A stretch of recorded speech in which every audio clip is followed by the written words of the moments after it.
Hello, ladies and gentlemen. We are here for the first qualifier of the WoT7 6 tournament. We skipped the first round and we are going immediately into the round of 32? No, 16, I think. Yep, 16. Between XD and Wire. 5 seconds to the start. This is a best of 3 and we are starting on steps. So let's see.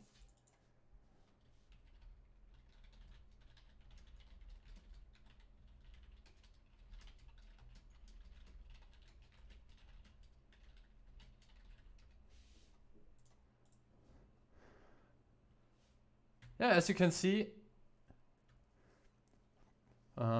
the blue team obviously on the defending side here. 1 Kranwagen, 1 IS7, double S-Conk, double VZ, and 1 CS63. No light also on the attacking side with 2 IS4, 2 E5, 1 S-Conk, a bad chat, which kind of works as a light tank, and the CS63 as well. Teams are immediately distributing. Very standard position here. The IS7 that tends to move here into this hull down slot. And yeah, big rotation coming in here from all those red tanks. You can see the CS here took a bit of a spotting position initially, and often we see a commitment towards this area with 1 tank holding here. Let's see how the spotting game is going. The Kranwagen pushes through immediately, and I don't think he was spotted. Yep, on HP reaches that small ditch position here. Very crucial to notice is that he knocked over the trees, so that usually is a bit of an indication that someone is there. Obviously you can do that with HE shells from the back as well, but on this distance might not be so precise. First shots of damage are traded, and it looks like we have a bit of an HP disadvantage here immediately for the attacking team. Roughly 2k down, and the push hasn't even started. Now Luca misses the first one, and you can see the crossfire here. Very well done by the team in blue. Immediately first pickup now on the E5 if Luca puts in another shot. Looks like he missed and is now dropping to 1 HP down. So HP still in favor for the defending team, but keep in mind the IS7 has still not arrived, and also the CS63 is not in the game yet. 2 guns out of the game now for the blue team. The HPs are still in favor of the defenders, but now they have to eliminate the guns. 40 HP on the CS, 300 on the IS4. It's a lot of focus fire here going on, but it looks pretty good for the team in blue. 5 tanks to 3, roughly 3k HP up as well, and that looks like a very solid defensive win here. Good setup. Obviously a bit of a gamble. They put all their forces on one side. Maybe they could have been overrun on the A line, but yeah, you can see the lineup here with the double conk. Yeah, not really that fast. On the other hand, the double IS4 will probably not immediately overpush a flank. So yeah, 4 tanks left here for XD. First defensive round victory for them, and we will see what Wire has prepared for their defense. As I mentioned, it's a best of 3. That means 2 victories are needed. And we can also take a look at the other games. Let me ready up again.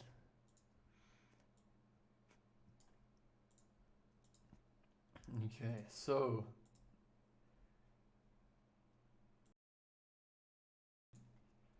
MVPS leading 1-0, CSA winning 1-0. XD is the game that we just watched. Not Invil, which is a mixture of the German chess team of last tournament, and Prepalos also leading 1-0. Aichatok leading 1-0. Stronko Dax also 1-0. Clueless 1-0. And I think that's it. Tens also 1-0, and Aubrey's team also 1-0. Devi 1-0. Yeah, so first round of steps, and you can see a lot of defensive victories here. Another defensive victory coming in, and another victory for the defending team. So the game started at 45, so they all won after roughly 4.5 or 4 minutes, so with like a bit of countdown time and so on. So far, only defensive wins. Yeah, you can see it here. 1, 2, 3, 6. It was just reset. 1, 2, 3, 4, 5, 6, 7, 8, 9, 10, 11, 12. Yeah. Most of the games were played. There is the next one. So as you can see, in the round of 16, we have 3 groups still, so there are a lot of games running in parallel. I can quickly go over the damage stats if anyone is interested in that.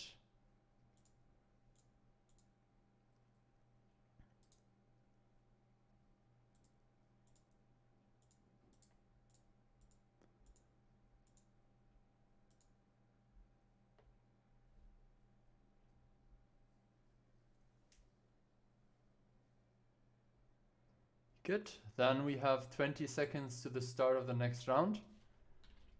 And we can already take a sneak peek onto the lineup here.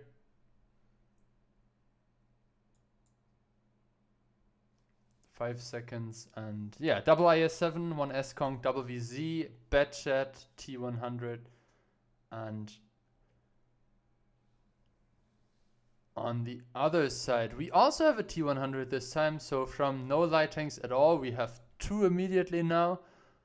And you can see an IS7, Kranwagen, E5, S-Kong, VZ, CS. One of each. We'll see if XD can immediately go into the next round with a clean 2-0, or if there will be a tiebreaker on this round of 16 here. Let's see where the T100s are going.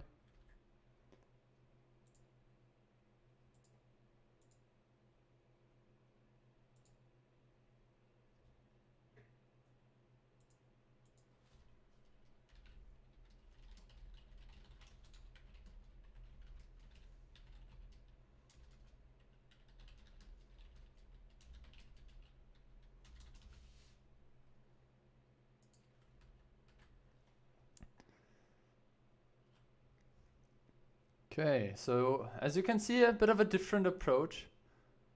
T100 spotting out here the 1-2 line. Obviously the CS was there providing some initial information.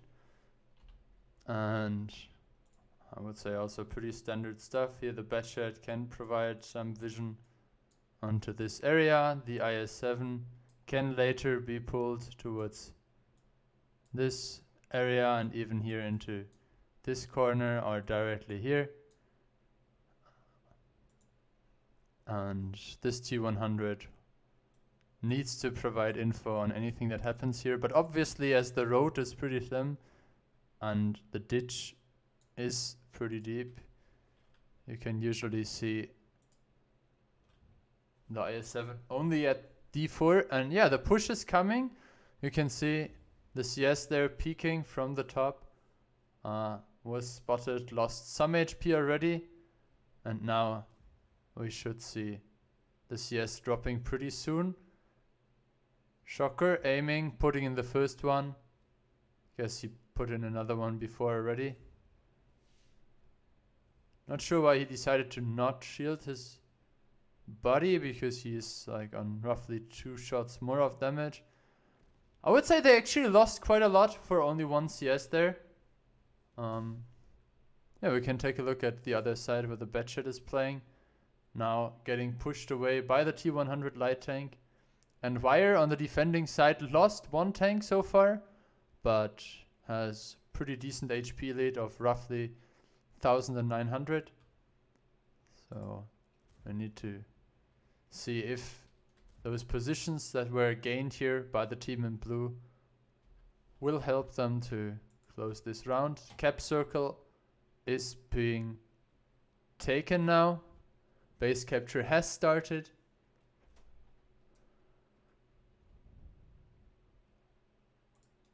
And Mystery Bob in his IS-7 should be in charge of providing any kind of interesting setup here. Going for the Grousers, which apparently is better than a turbo. I guess on the pretty soft terrain of steps that might even make sense. But yeah, as you can see here, the T100 and the Kranwagen are trying to put some shots into the IS-7, which now angles in the other direction, which gives Malibur in his E5 some time to close the distance here, get a bit here into this hull down positions where he can control the others. And you can see a repush is happening. Let's take a look at the Batchet's point of view. Here the second tank in line. Two tanks pushing onto the T100 and the Kranwagen. The Batchet deciding to not go for HP boost, but for the improved aiming unit, so hopefully hitting all their shots.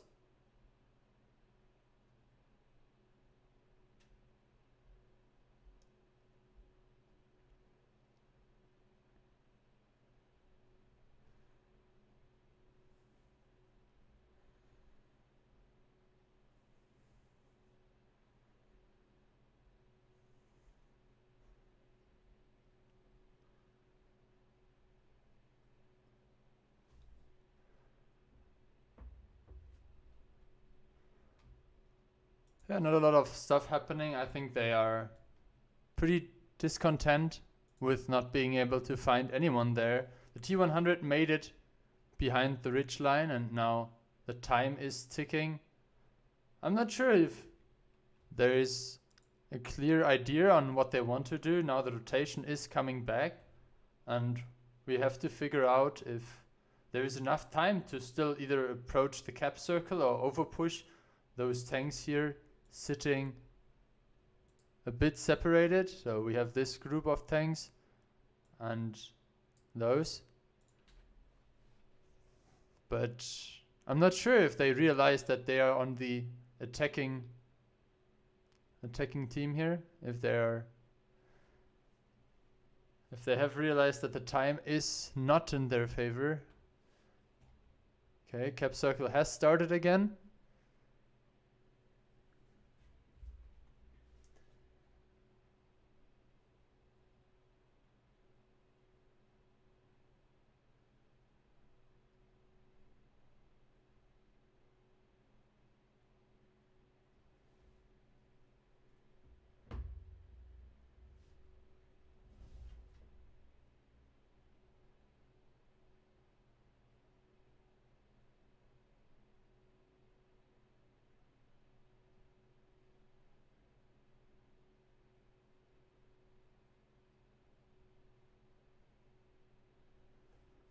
Okay, the T100 moves out again. Actually drops to 95 HP and that looks not good. Eric getting tagged as well. Now 2k HP advantage. The gun's still in favor of the team here in blue, but 1.5 minutes left only and the HPs are not looking great. D100 should be able to put in another one. The VZ now down to 100 HP and Lucas should be reloaded any moment. Good pickup.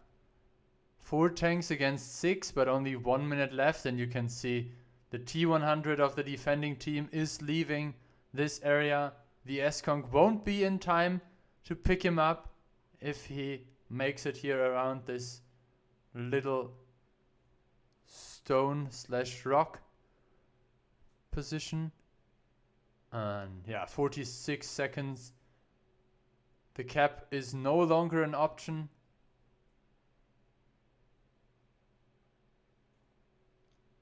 And that should be the 1-1 scoreline.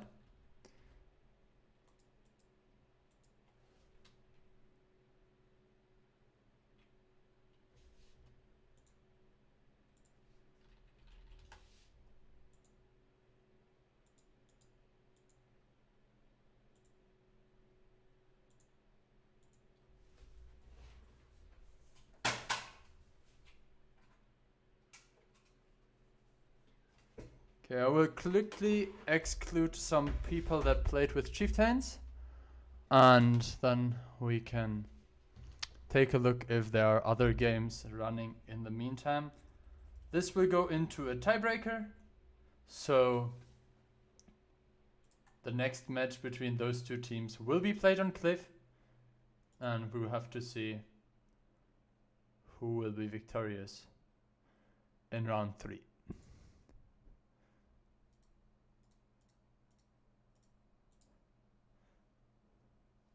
It looks like a lot of games are 2-0 now. So that means those teams were able to put in the W's even on the attacking side.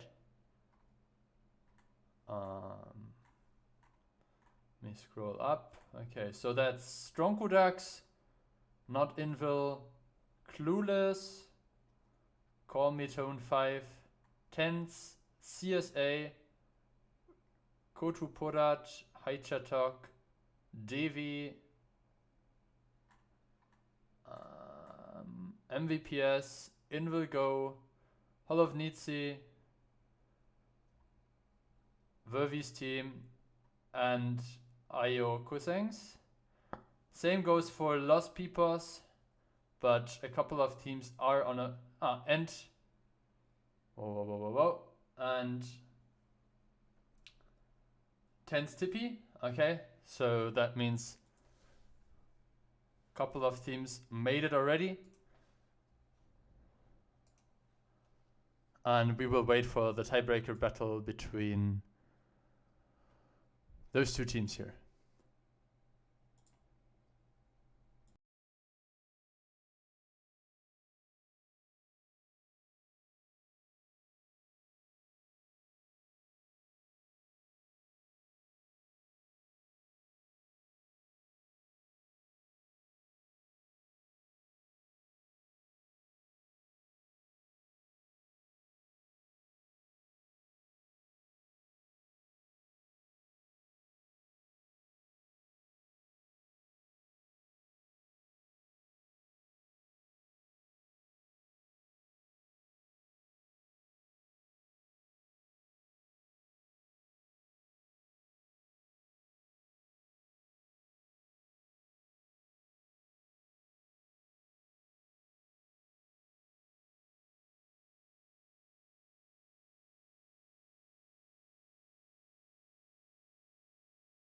Hello.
Well, hello there, and welcome back finally also with me.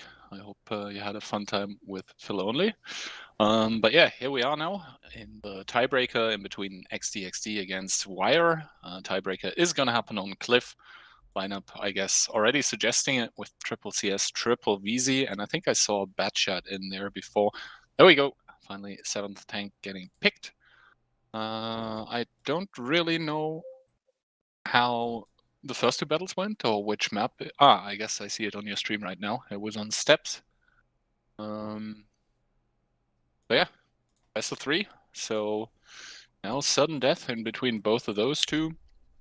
Who would you favor player-wise going into this? Oh, player-wise, it's pretty hard to say. Like I would say, both games were kind of one-sided, but I personally felt like in the Steps game where the Wire team was attacking, they were very proactive and they, I would say, got unlucky because they pushed into a setup crossfire basically, so that could have worked. On the other hand, the attack from the German team felt very uncoordinated. I have to say that they appeared to be a bit clueless. So I would say Wire was a bit stronger, but defensive side here for the German team. So maybe that helps them to finish their round. I would say Cliff is pretty even when it comes to attack and defense. So and interestingly enough, no setup with like 5 or 6 CSs, which we saw a lot in the past tournaments, which was pretty successful. Total. Yeah, but like for one side, 5 or 6. Anyway, for the lineup of XD, we go with triple VZ, 1 Badger, and triple CS. On the other side, we have triple CS, 1 VZ, double 277, and the Kranwagen. Maybe for the ramp, but maybe also for the G5 position. We'll have to see. And the lineups, or rather the splits, are pretty easily explained. Dawaj per centru, everyone to the middle. And it's all going to be about who in those CSs is going to take the brunt of the damage. We see Eric and Real already getting split off here towards the D3 position to probably farm. So this probably implies that there is not going to be a complete hill commitment, as Eric taking one shot on the cross for his troubles, but does get behind the stone safely. And now it's just who can make the better trades. Benny is flipping out onto the CS immediately. Look at Benny dropping here, a bit too aggressive. He might have overstayed there his welcome. But now Wire tanks are being picked up as well, so 1-to-1 in tanks. XD recovered their HP deficit because the VZ55 Bastons, I'm not sure why he's that slow. Maybe he didn't have a turbo or something. Now the overpush is coming, and I think Eric is in a really good position there. Eric is in a really good position, yes, but the VZs, they are still on reload, and the first one already dropping here. This is why Leno is coming down with the CS, trying to actually kill Knur by humping him from above. That doesn't quite happen, but he does manage to pick him up, and now Mijabo also falling 1 HP, probably was able to do another clip, and now, right now, it's a 4v4 situation, but the problem is Luca is already on reload again, so he needs to try to stay safe, and the HP from Eric, they aren't in the fight here. Leno right now fighting a 2v1 and is able to pick up the Kranwagen, so only 3 guns remaining here, and Luca able to do another clip. That was important stuff here, so now Leno is able to reduce Mijek to a 1-shot. Yeah, now Luca got picked up, and you can see 3 tanks against 2 tanks. The Wire having, a bit of a I think Bastian's just missed a shot. And that is going to cost him his life and probably the game here for Wire. XD holding strong with 3 tanks still, and Forgiven is left here in the middle in between a crossfire. And probably not happy about his team's performance here. I have to say, like, take a look at what tanks are still alive. Those are the DPM tanks, the CS63s, those tanks are surviving there with 700 HP. And, I mean, Eric was a bit of a split tank there, but like, the focus was just not really on point, I guess.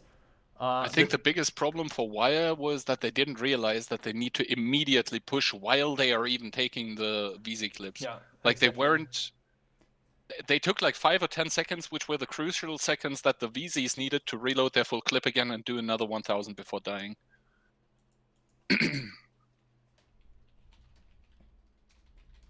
I think that's what we just saw, and now Yeah, I there mean, we is can take a look at the shot statistics from the VZs. You can see 2 of them were only able to put in their first clip before they got overpushed, but then you have Luca who put in the 3rd clip. You mentioned it, and that was very crucial. Also, here the first shot of the last clip that was missed, that could have also made a difference.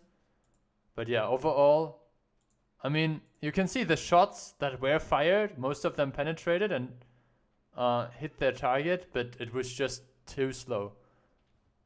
Yep, it was just overall better cohesion, and I think the reaction from the side of Wire just wasn't there. It wasn't quick enough to immediately jump and pounce upon the VZs, and because that call came like 10 seconds, maybe at most, maybe 15, I don't know. It was too late, however, and that cost them the game. All right, there's 2 more battles running, but we can't join either. I think those are 2 tiebreakers, so I guess we head to another quick break. I mean, we can quickly take a look at the brackets, but I think we are. Yeah, I mean, we can take a quick look at the brackets. I mean, it doesn't hurt anyone. Let me put that to this screen. There we go. Okay, so yeah, in Group 1, we will have Invil Go versus Random Team. You can take a quick look. Random Team is also a mostly Polish lineup here. Decent, I would say, decent. Yeah. Then we have Burner playing against the winner of Insane and Dark Chocolate. I think Dark Chocolate is what we knew as Tropical Cyclone. Some mix of... No, that's actually... It's the Quell family. Yeah, the Quell family. I think that they were called Ligma before. And yeah, Insane looks also like a Polish team looking for... I think they were in Nomi before. And now Muflus and Oscar are also looking for girls. Yeah. So DM them. Yep. So MVPS versus Strong Ducks and Aubrey's team versus Los Pipas. Any expectations there? Oof. I mean, MVP's big name, Strong Ducks. Just hierarchy. Okay, let's say Strong Ducks are gonna pick it up, and I think Aubrey against Los Pipos. I don't know. Both have big mouths. Wait, what? Okay, let's go to Group 2. Yeah, I mean, Aljo and Raging Raptor will probably carry that. So I think Aubrey will. Oh, okay. Never mind. Los Pipos is my bet. Okay, in Group 2, we have CSA waiting for the winner of Pulcosaurus and Jaded. Then we have Tense XTP waiting for the winner of Gamers and Moriedem. Davy against Youngblood, I guess. Davy. Youngblood is some CSA team, I think. Oh, okay, never mind then. Some CSA, yeah, most of them are CSA players. I think CSA, Envy. Okay, so they are going. Are in Treefy, but they're going to walk over Davy then, and Tense against Taichatok. I expect Taichatok to take the victory. Who is in Tense? Is that the Katya team? Katya, Leechbear, Alexandros? Leechbear isn't even playing. Well, I guess not a victory then. Group 3, we have Not Invil, aka Campingplatz, against Goodnight Nomi Achuchu. I mean, you have to be for your team, right? Obviously. Achuchu. Then Kotu Porat against Clueless. Yeah, I think that should be a Clueless victory. They have a lot of experienced players here. Cutie Pies against Hall of Nitsi. Let's see. That is definitely Hall of Nitsi winning. And Io Kuzengs against XDXD. I would say XDXD. I mean, Io Kuzengs is also coming with a lot of tournament experience. They also played the previous WoT7, so we will see. Interesting enough, both teams have a lot of FX members, I think. So we'll need to find out.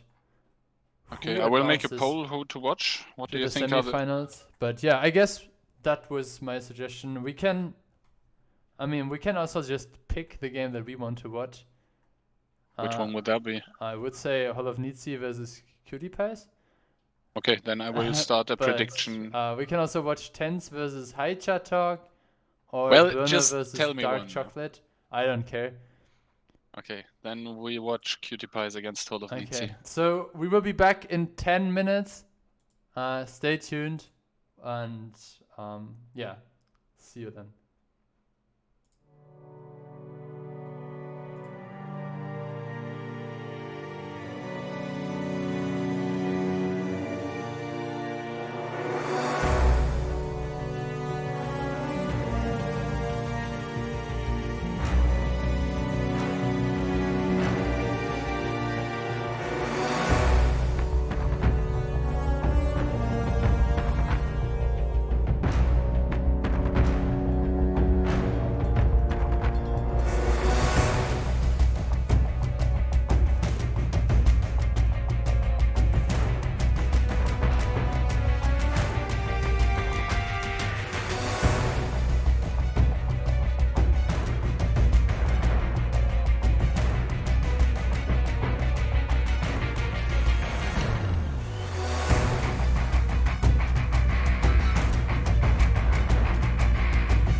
Hello gamers, and welcome back to the WoT7 number 6 Qualifier I. This is the round of yes, and we are watching a Cutie Pies It's the against quarterfinal. so I guess round of 8.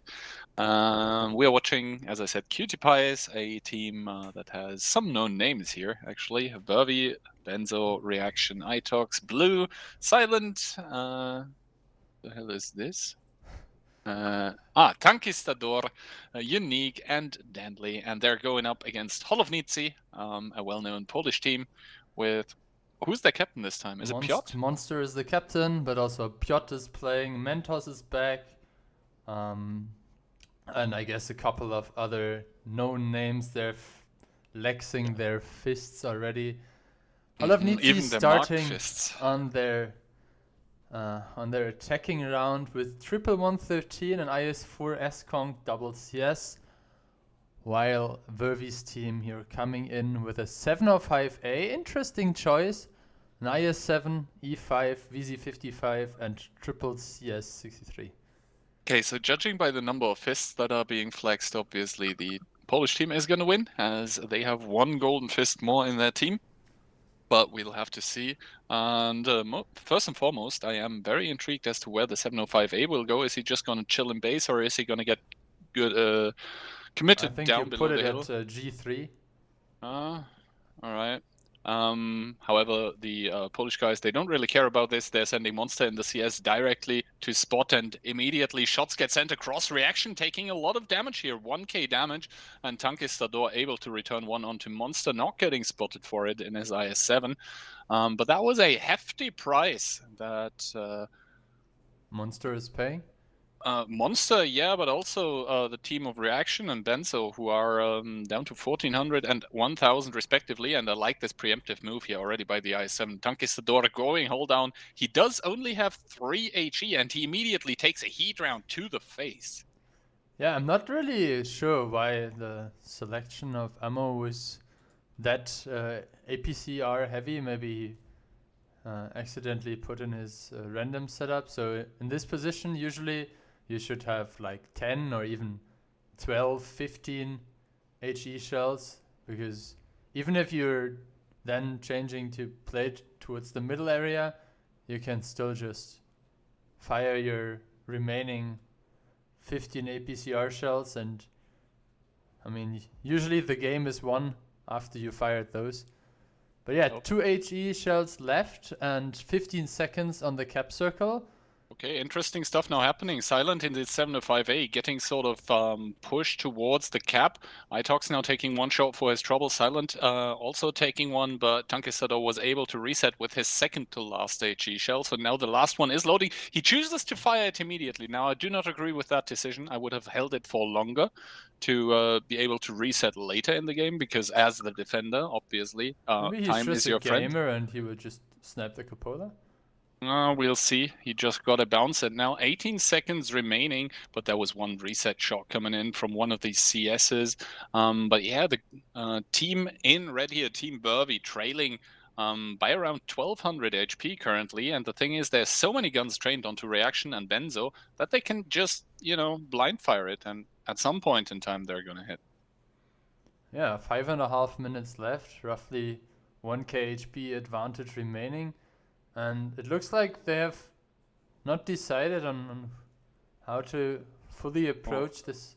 Another ricochet by Tankistador in the IS7, and time is drawing to a close. This is why Silent is now advancing, paying a hefty price for it, down to 679. However, Monster in the back does die, and Silent also drops in his 705. Meanwhile, Tankistador able to put in another nice shot into the 113s, and Benzer now making a move on the island. He realizes he has to get more angles onto the defenders, and 25 seconds still. Ooh, another gamer shot into one of the 113 cupolas, though by the IS7 does take pressure off of the defending team, who are now leading by 400 HP.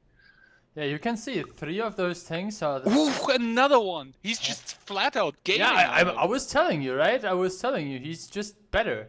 He's just built different. Now the 113 is going sideways, and it looks like T-Sec will take over the role of the capturing tank here, but Yeah, the shield will not be enough for his lower plate, and reaction with another good connection here. Holovnitsy trailing in HP now, 15 seconds, and Itox can still go there and bring some Itox could decaps if suicide himself, needed. but it's Keep in about the mind, there are CS only that's 2 flanking. tanks covering. Like, Look on the Mentos is minimap. on... Yeah, I see that, but... Oh, Blue Owl just missed his reset shot here, but in comes the clutch from, I believe, Reaction to deliver one more reset. And now the problem here for the Polish team is that Vervi is completely behind them. They do not know about him, and now he's going to set up shop, and he's going to get to farming those tanks in the cap here. Yeah, you can see this is why the team has picked him as the captain, making the decisive moves, known damage dealer here, Vervi, and now it's his time to shine. Putting in a 3rd round into the back of the Super Conqueror. Amazing stuff. And this is what we expect from an MVP player like Vervi. Yeah, Itox now going down, doesn't matter though. He's gonna fall, but in the end, good stuff here. And I have to say, very, very good stuff from Conquistador. Just hitting cupola after cupola after cupola, and thus ensuring his team was comfortably, in the end, able to secure victory, even though that one missed reset by the E5 could have been costly, if not for, I believe, Reaction. Could have been Benzo as well, though. Yeah, that means that the defending game here of Team Vervi was successful. They are up 1-0. You can see it. Defending round. And everyone here. 98 cap points. 20. 100. I mean, 100 is maximum that is displayed. 84 as well. Another 11. Another 100. Another 20. So everyone was focusing there on the decaps. And good damage here, especially from the IS-7. Like 7 penetrating hits, that's really a lot of damage. And I think he did all of that on basically 113 or S-Conk cupolas. I think right. the last moment he just pushed in with all the others.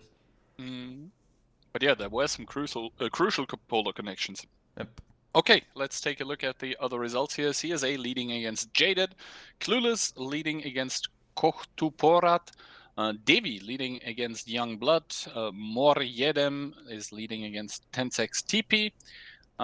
Then we have Burner trailing against Dark Chocolate, MVPS 1-0 against Stronkudax, Aubrey's team against Los Pipos 1-0. So I guess Raging is carrying that. Raging not dragging them down. He's the anchor player. And that's it for this round so far. And now you can see the defending times are over. Danley was picked to rush into the cap circle or rush onto the hill with his CS63 now. I hope they don't make the mistake of benching Vervi again. I remember last time that happened, they lost big time. So, yeah, I'm not sure why Reaction is not on the bench. That really confuses me. But I guess maybe he has his time now to shine and to show.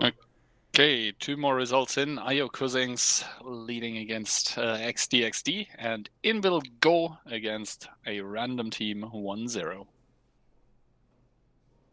Not Invil. Oh no, my Goodnight Nomi Achuchu team. What's happening to it? Okay, 20 seconds in. Let's take a look at the lineups. And we see 1 STB, double CS, triple 277, and interestingly enough, a 60 TP here on the attack, getting picked by the Cutie Pies. Oh, we'll see. Oh, yeah, I don't know. The STB alone should be an indication of who is winning this game. Yeah, the other team, because the STB sucks ass. That being said, Holovnitsy bringing a mouse, double S-Conk, 1E5, and triple CS. That is a gigantic amount of firepower to back it up with the HP to sustain double S-Conk and E5. That screams middle, to be honest. But to be honest, they could also make the cross towards Island and just camp with the rest. Yeah, 2 seconds to start of the game. and we will find out immediately. Mouse here with even the HP, the purple HP boost. Right, the mouse obviously meaning that they're not going to commit to middle because they would be lacking one tank in a proper shootout, even though the 60 TP is pretty slow as well. But the hill instead is going to get given up by the defending team here. Yeah, they weren't really planning on getting it anyway by the looks of it, so not really concerned. And Well, yeah, I mean, one thing that is important is that you brought a lot of tanks now all in one direction, and you had no chance of punishing the cross towards the 1-2 line. So you can see there are 2 CS tanks positioned here and here, both having hard cover now and both providing a lot of information, not taking any damage. And yeah, this mouse position is also pretty obvious there, defending the 1 cap. Yeah, I think it's just about the HP that he has to be able to deliver continuous resets. Now, so far, the 1 cap not really being in the sights of the attacking team as they're sending the 277 towards the island. One of the CS is now dropping from the hill. And we'll just have to wait and see how exactly Vervi's team want to come back from this 1k HP disadvantage that they have from the start here. So what's your opinion on the 60 TP? What is it good for on that map, especially now on the attacking side? And what is the task of this tank? I mean, the position that he's getting sent to now doesn't really make sense to me. He could start out playing the mouse from like the 9-0 line. That would the be 60 TP isn't actually known for having that much penetration, and there are a lot of like those destructible fences which block heat shells. I mean, maybe because the tank is just so random to fire at from a distance, he's supposed to take some shots and then the 277s go in. But to be honest, they would get shredded by the S-Kongs, and there is not really anything to farm the E5 from crossing over and helping out as well. Maybe the STB can give like 1 shot. Yeah, and that's it. And the STB even just got proxy spotted, so... Yeah, we will need to see what Blue Oil, Reaction and iTalks have prepared here. I think honestly the 60 TP is just there because it's random to shoot at. I mean, we can ask them later. Maybe the 60 TP is also a good tank for the middle brawl. So, soaking up the first shot of damage here. Looks like the S-Kongs do not really have an issue penetrating that tank. And now the push is coming onto the mouse. Piotr, they're still on full HP, and look at the HPs dropping here. Yeah, and now Reaction the STB is set able to on farm. fire. I mean, this is obviously a fast way to get back to the bench, and the repush of the S-Kongs is coming immediately. Now they're trying to bring in their HP. Piotr and the mouse is a bit sideways there, dropping immediately to 1k. Had to drive forward because Benzo advanced as well. And look at this repush here. All those CS tanks from Invil coming back. The blue tanks surrounding iTalk and Blue Oil. Reaction already waiting for them in the garage. And tank-wise, that looks terrible for the attacking team. 4 to 7 tanks. Yeah, I mean, the HP is still sort of even, but like 4 against 7 tanks. The mouse isn't even dead. Like, the shooting on it must have been atrocious, or like no stabilizers or something. So, perfect read here from the Invil team. And yeah, the STB, I mean, he's proxy spotted. He's trying to do stuff, but his trades aren't even good because he's just such a low alpha tank that doesn't have any armor to go with it. And yeah, I think the Invil team is now just gonna, sit around, chill a bit. They're even pushing up one super conk that is going to probably clean out the 277 here. Benzo taking 1 shot, taking 2, taking a 3rd one, and goes out and down towards the garage. And this should be the last nail in the coffin. I would love for Vervi's team to just, game is over, just go in. I mean, you remember the other game took quite a while, so I guess they would like to not be the one having to wait for the side pick of the other team. So maybe silent now. Even I know he wasn't blinded. He got spotted. Got proxy spotted by the mouse, I think. Yeah. So yeah. Yeah. What do you say after that one? Brutal, savage. wrecked. Yeah, so I guess we can take a look at Laki's perspective. Maybe he will put in some shots into Vervi, but Silent just took another blind shot here. that's blind because the mouse is pretty close, but yeah. Oh, you think he's permod? I don't know. Doesn't really matter. Yeah, he is permod for sure. I guess. Yeah, in the end, like, doesn't really make a big difference. The next map will be Himmelsdorf. So after Silent was picked up now, the CS should be here, the next one to die. Denley Boeing pushing in onto Mentos, who has at least one shot of damage advantage. Obviously, Denley without a stabilizer will have to aim carefully when approaching. And on the hill, meanwhile, the 1v1 is going on. Lucky, though, with a distinct advantage here, and now even someone coming in to help him. There's no fire, then Burby should be losing this one-on-one. And I think, yeah, there's no way out of defeat for him. So he's gonna fall. And now Denley, the last one here. Yep. Just getting picked up as well.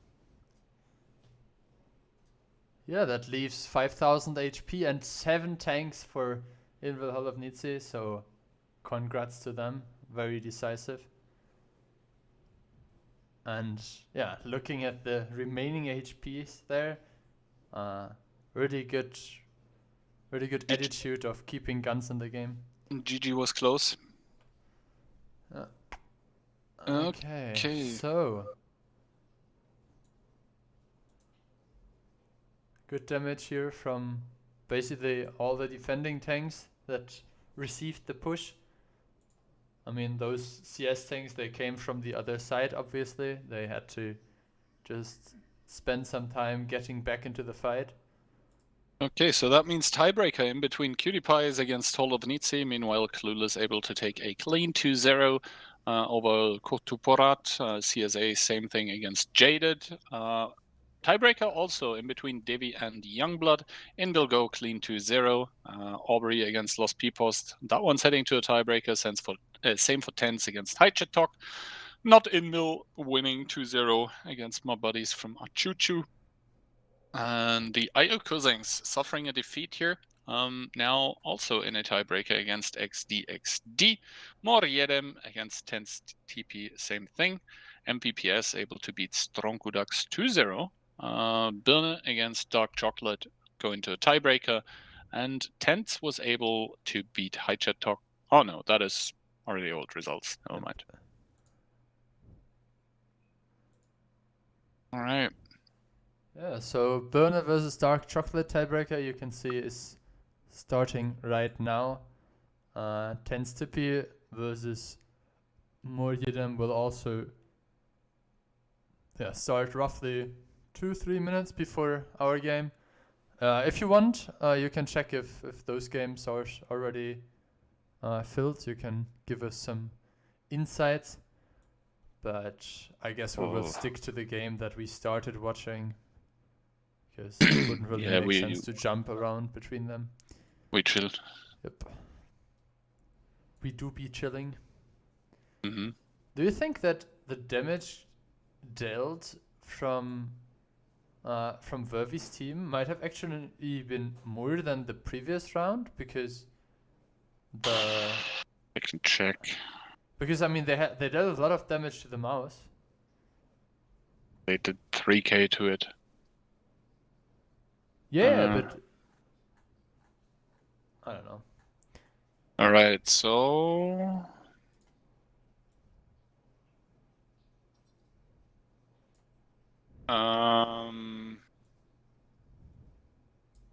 yeah, nah. I think Invil did more in their attack. It's close though. It's close. It's super close actually. I really have no clue.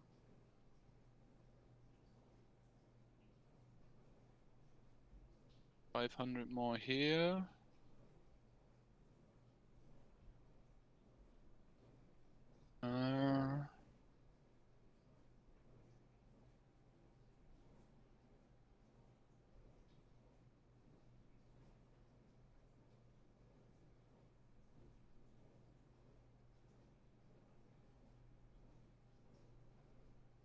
I actually don't know. Like from the top of my head, I can't calculate it. It's extremely close. Well, that happens if you study for bachelor's and master's, can't even add 7 numbers. Okay, bro, I'm going to Google. In the picked defense. Okay.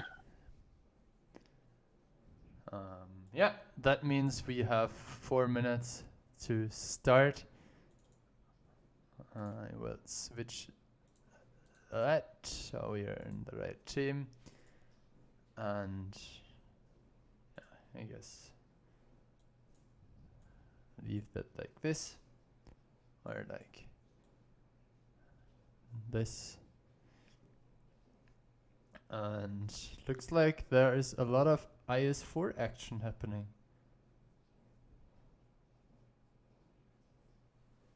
What do you think about Okay, IS4 I versus actually added the numbers now. So Verve's team on attack did 12,464.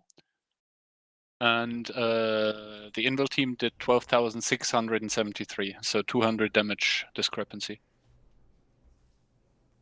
Well, as I said, the HPs were quite a lot that were left over, but they just had a lot of HP from the start because of the HP boosted mouse and the double S-Conk.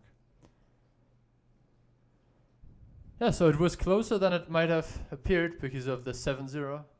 Mm-hmm. But in the end, it didn't really matter. Also, True. Himmelsdorf, I would say, is not that defense favored. No, it's fine to attack on, I believe. Okay, first tanks now getting picked here are B and double IS4. Obviously, the Polish guys love their IS4s. I mean, they had already 4 picked, so some of them got unselected again. Yeah, maybe because all of them want to play the IS4. Well, as you can see, Piotr is still sitting in his IS4. Mentos now picking another tank that ends on a 4, the 268 version 4. And yeah, double 113. I guess we know why nobody wanted to pick that one. Lucky unreadied again. Mentos with the 2684, a pretty uncommon pick, I would say, for defense. Guess you put it on the rails? Yeah, you can't put it into the window because it just gets shot at from above and your armor isn't worth shit. So, rails it is, or maybe the window that is overlooking 3-line. That's also a possibility. You could even bump it up into that thing that overlooks the 8-line at the border of the courtyard. Who knows? Who knows? We'll see. Oh, is this the real Matteo?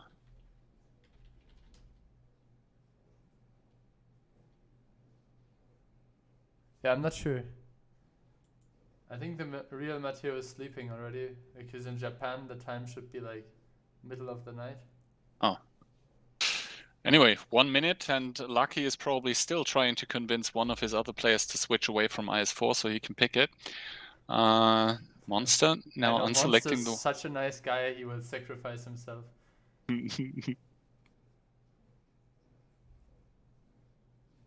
I guess double 113 it is. There we go. Monster was sacrificed.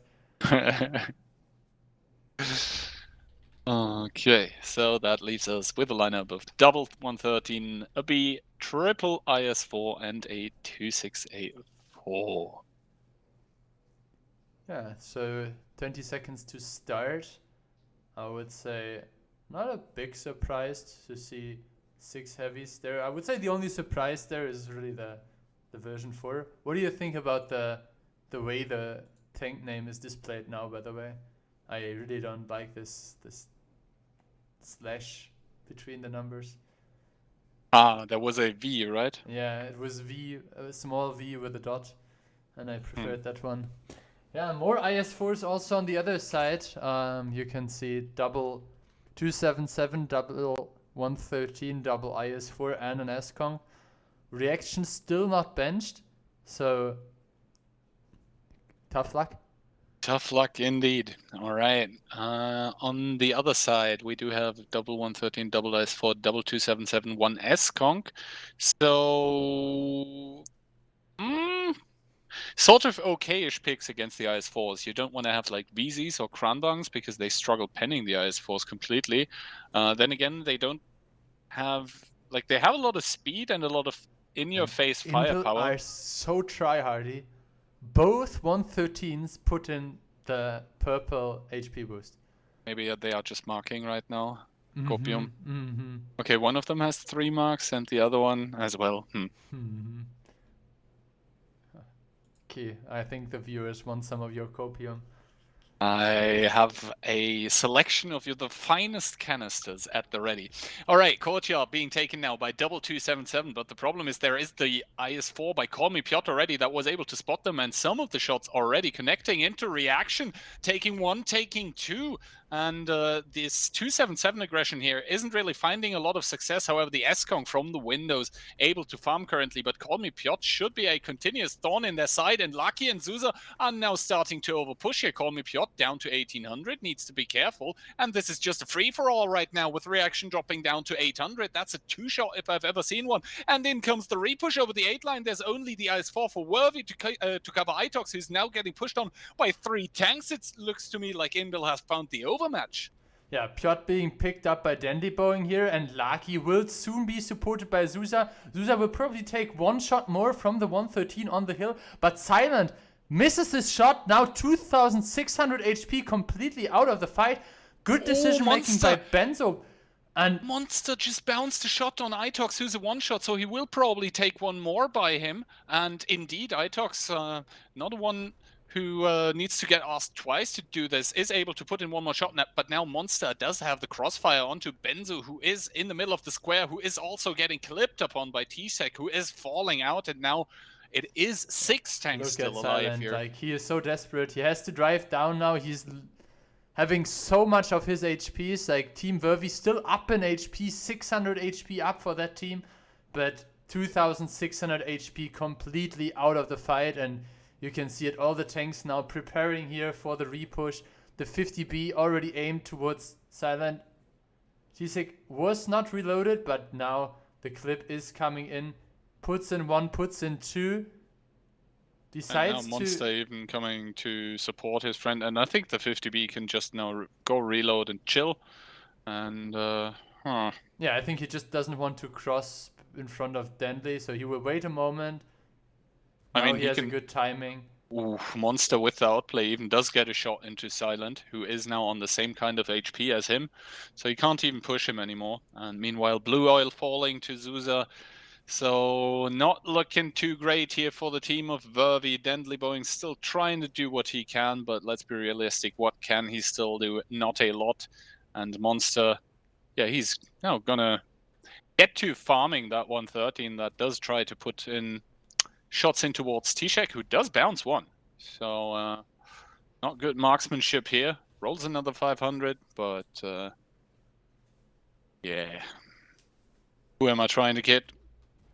No one probably has Vervi. But I have to say, like, this Invul commitment here, IS4, purple HP boost, next IS4, purple HP boost.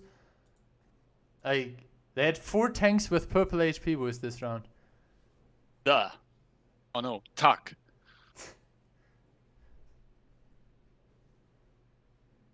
In Germany we have a saying, was kostet die Welt? Ich nehme 2. Yep. Good. That means that we are done with the quarterfinals. If there is... yeah, they all started already. I mean, we can maybe wait for some results here, or we can already think about who we want to watch next. So, I mean, I guess that depends on who is winning here. Yeah, true. So I guess I will open a poll in like 3 minutes. Yep. Good. So that means Team Vervi is out, eliminated by the Polish powerhouse. And it even was a remontada, a complete clean reverse sweep in the best of 3.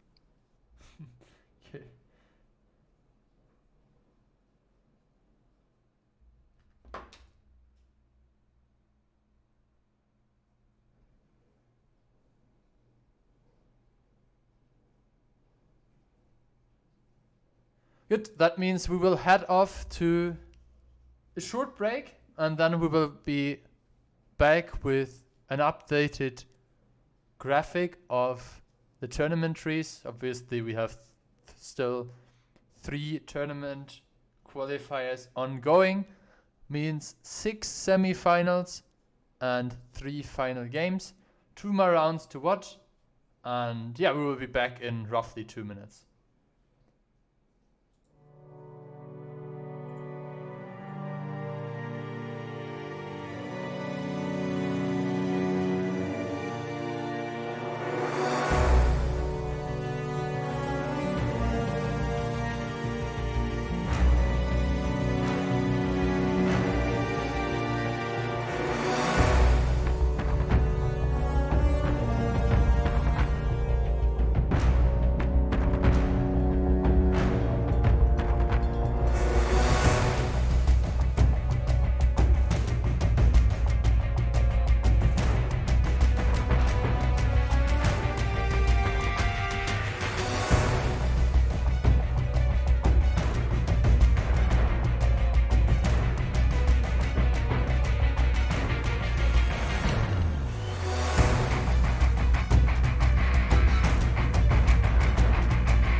Hello and welcome back to the semifinals of the WoT7 number 6 qualifier Wait, 1. are there only 6?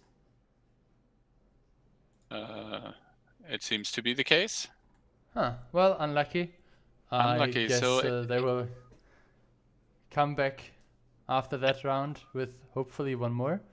Maybe they just have an invisible light tank or something like that. Oh, that invisible light tank, whoever knew. Alright, anyway, 6 players of Pure, aka Invil, go.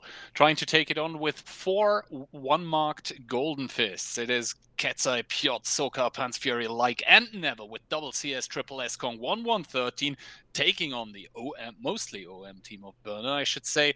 Triple S Kong, 1IS7, double CS, and T100, and their names are Smee, Timmy, Toby, and I need to press tab again. Tryhard Areno, Killer Chris, Comrade PvP Enter, and Mark Hates RT. Yeah, so Smee hates RT compensating for the enemy light tank missing by picking a small med kit. So very fair approach here from him, disabling himself from queuing multiple crew members. I mean, does he need to do additional action to do that? Okay, it looks like the defending team decides to focus on playing in the northeastern corner. 2 CS being pushed up here immediately into Toby, and Toby is quite far up without any cover. So if Invil decides to commit into that, they might... I mean, there is Superkongs who can aim up, and Never is indeed feeling it, bearing the brunt of the damage. However, Toby in trouble and on fire at the same time here in his CS. Not what he would have probably quite liked. Does survive on a possible 2-shot.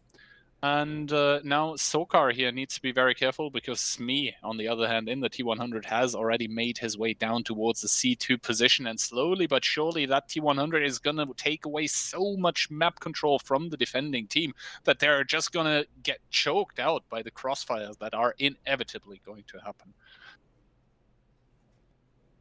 Oh, Ketzai being pushed forward, by the way, now through the middle with his 113, and I think Like and Never are going to make their advance over the hill here. Smeehead's RT obviously has found out exactly where all of the enemy tanks are.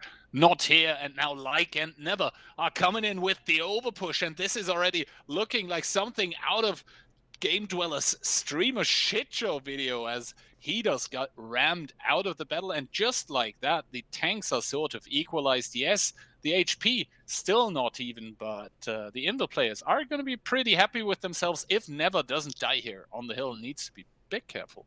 Yeah, Never surviving there so far on 554 HP. Obviously, the S-Kong has a good position, but if he overpeaks there, exactly like this, he will take one into the side. Good shot there. I guess worth the trade, taking one from the CS to eliminate a gun. So gun against HP, and Burner now stabilized this 1.5k HP lead.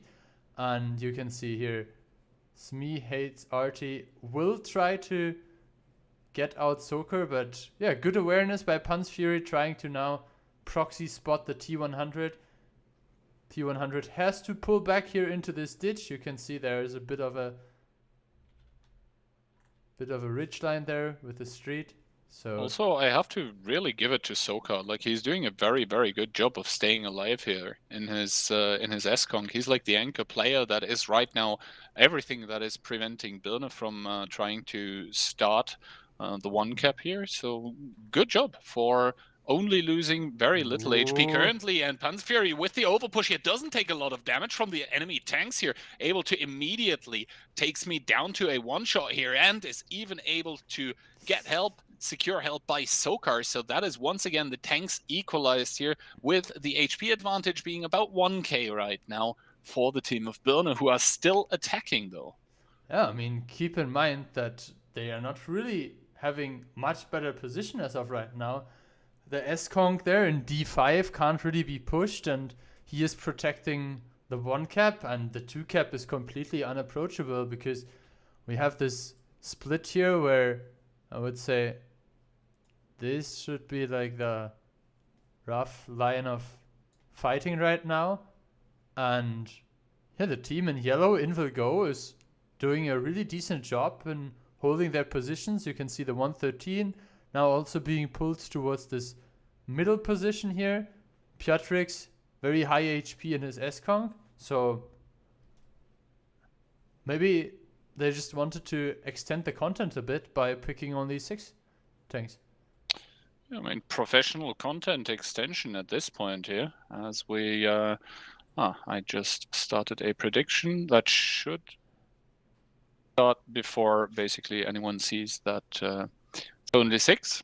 But yeah, even if they see that, it doesn't matter, because Envil is standing quite a good chance of just, camping out that defense for as long as they need to. I mean, I wouldn't really say camping out, because they were very aggressive on the 9-0 line immediately at the beginning, and I feel like they did their job. They took the positions that they wanted initially. They didn't just sit here, and same goes for Birne. Birne now pushing in here onto Like.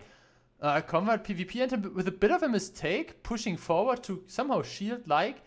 Oh, and then one more bounce even by Killer Chris, which enables Like to do one more shot of damage here, but Comrade should be able to pick him up as he does, and now Piotrik's probably the next one that is in big trouble here, as Tryhard Arena overpeaking from the middle, and Killer Chris as well as Comrade PvP Enter able to farm him here. He does one more shot of damage, reducing Killer Chris to a one-shot, and what are they doing? Like, they should be picking him up. Is he unspotted? Never mind. Down he goes, and finally Birne able to find, to find the correct answers to what Indel was doing to them, and only Soka and Pan's Fury now left here. Soka with very, very good reactions here, able to pick up Tryhard Arena, and will probably even be able to take out Markhate's Artie here. Never mind, it's Pan's Fury from the back lines, but Timmy will connect onto Soka. So now we're left with a 3v1 and 1 minute and 45 left. That is a double S-Conk, though, that they still need to bring into the fight. I mean, one S-Conk still on 1.5k HP nearly, so that should be 4 shots needed. Pan's Fury raising his gun already. He knows that he's in a very dire situation. Good trading here, but the CS should be able to provide good spotting for the S-Kongs, having now the side turret of Pan's Fury. So, yeah, not a lot that he can do. Birne with a 1-0 in their Prokhorovka attack. Yes, they had a player more, but it's not really their fault, is it? Nope, not really their fault. Oh man, I should bid on Birne, man. It's like right now 0 points against 34k.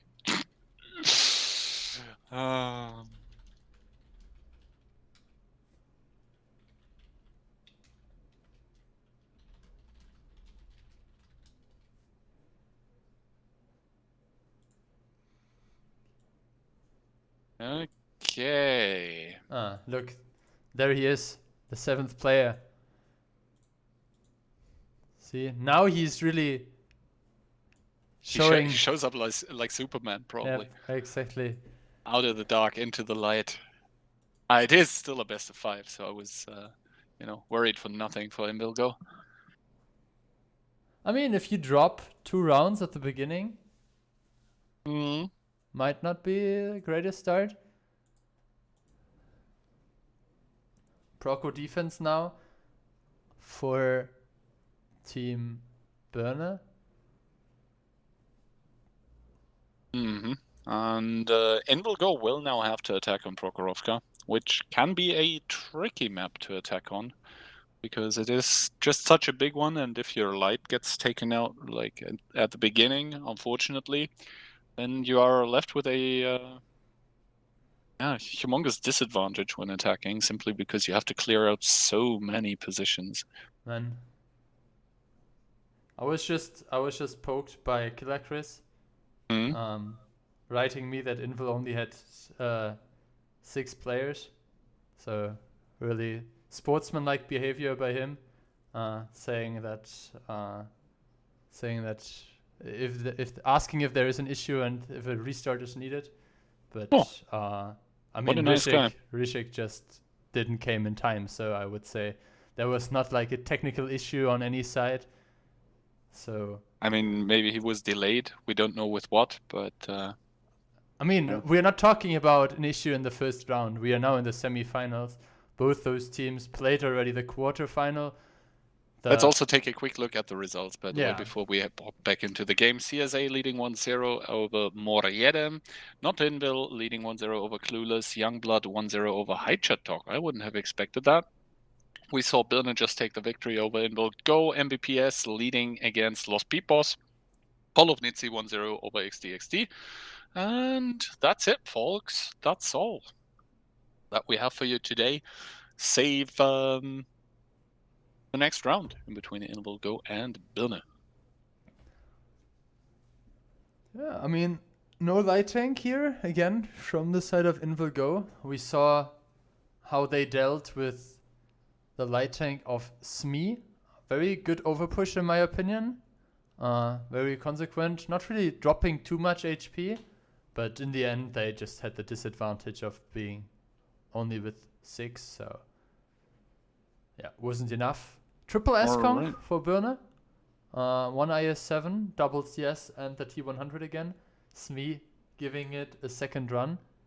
And this time, 5 heavy tanks plus 2 mediums on the side of Invigo.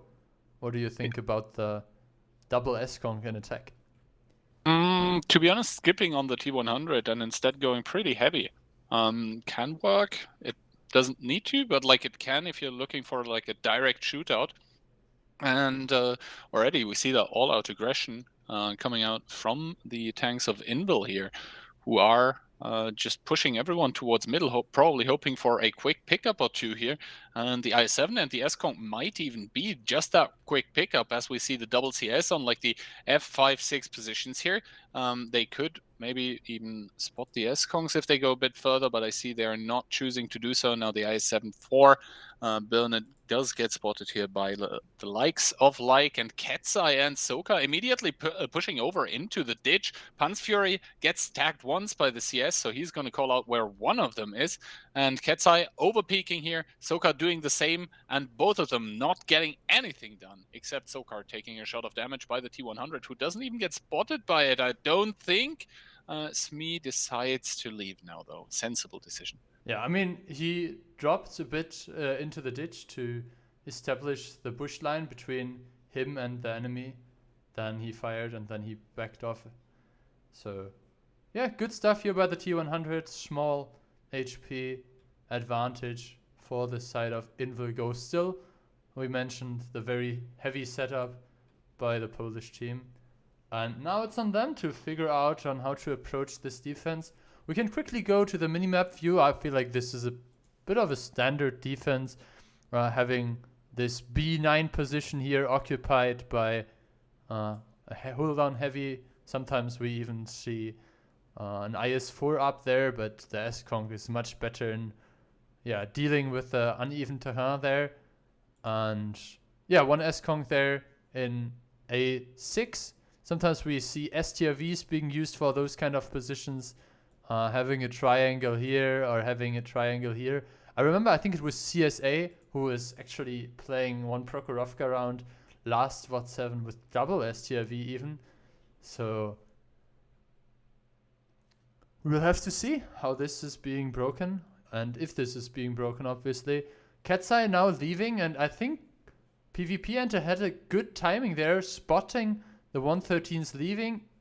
Not able to put in a shot, but he gets the 350 assist.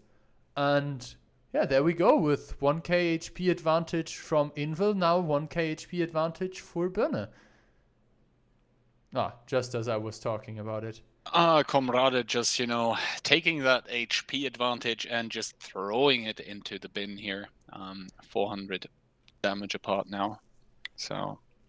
Yeah, keep in mind, time is ticking. 5 minutes left, 3 minutes were used already. Now the Super Conk here, you can see it moved from the A6 position towards A3. And this Invel rotation here, it's gonna hit, and it's probably gonna hit hard if the 113s keep going on towards the 0 line. But the CS is already rotating off, with Rishek now able to take the hill positions and also the spotting positions up there for free. And yeah, so far I think Birne pretty content with what they have achieved. Yes, Comrade PvP Enter took a bit more damage than he probably needed to, but in the end, it's still fine, and it's not the meme where the guy is sitting there sipping on a mug and everything's on fire. What is your opinion on this leaving positions at a certain timing? So we can see right now, the CS who was holding the initial position, and exactly at 4 minutes 30 he turned around um, and moved back one position further. Do you think it's a question of how much time do we need to hold certain areas of the map and then we can fall back step by step? Or is that more a case of we see the 113s leaving at F3, F2? Now they had time to rotate and we need to make some space to not get overpushed. I think it was more a case of the latter, as fixed timings make you predictable, and you don't want to become predictable in this game. Comrade now in the meantime has taken another shot now. That's, by the way, why the HP advantage has increased to about 1k.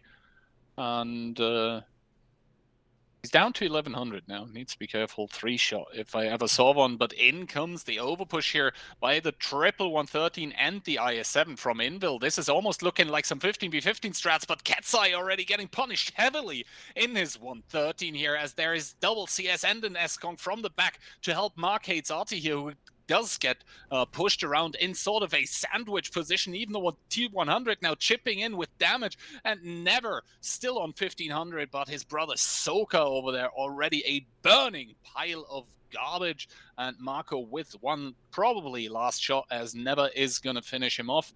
And that was a very, very, very costly push, but still, for some reason, the tanks in the back here, Killer Chris, Toby, they're taking so much fire that the HP are sort of still 1k ahead for the side of Invilgo, who have lost one more tank, though.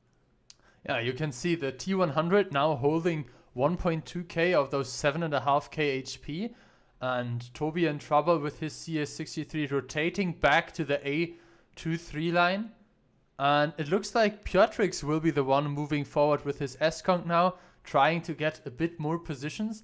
And we were talking about pulling back at certain timings. Now the 2-minute mark has passed. The CS like there is spotted as well. Comrade PvP Enter will be taken over. I think there was a bounced shot by Piotrix, so he was tracked on the ridgeline. Now he picks up the kill, and Smee doesn't make it into the corner in time. Is spotted. Rishik and Like both approaching the T100 now. Toby and Trouble should be able to put in some more shots. The clock is continuously ticking down. Kill shot there by Rishik, or even a ram. Like approaching Toby now. And the big question is Tryhard Reno able to just get away from there?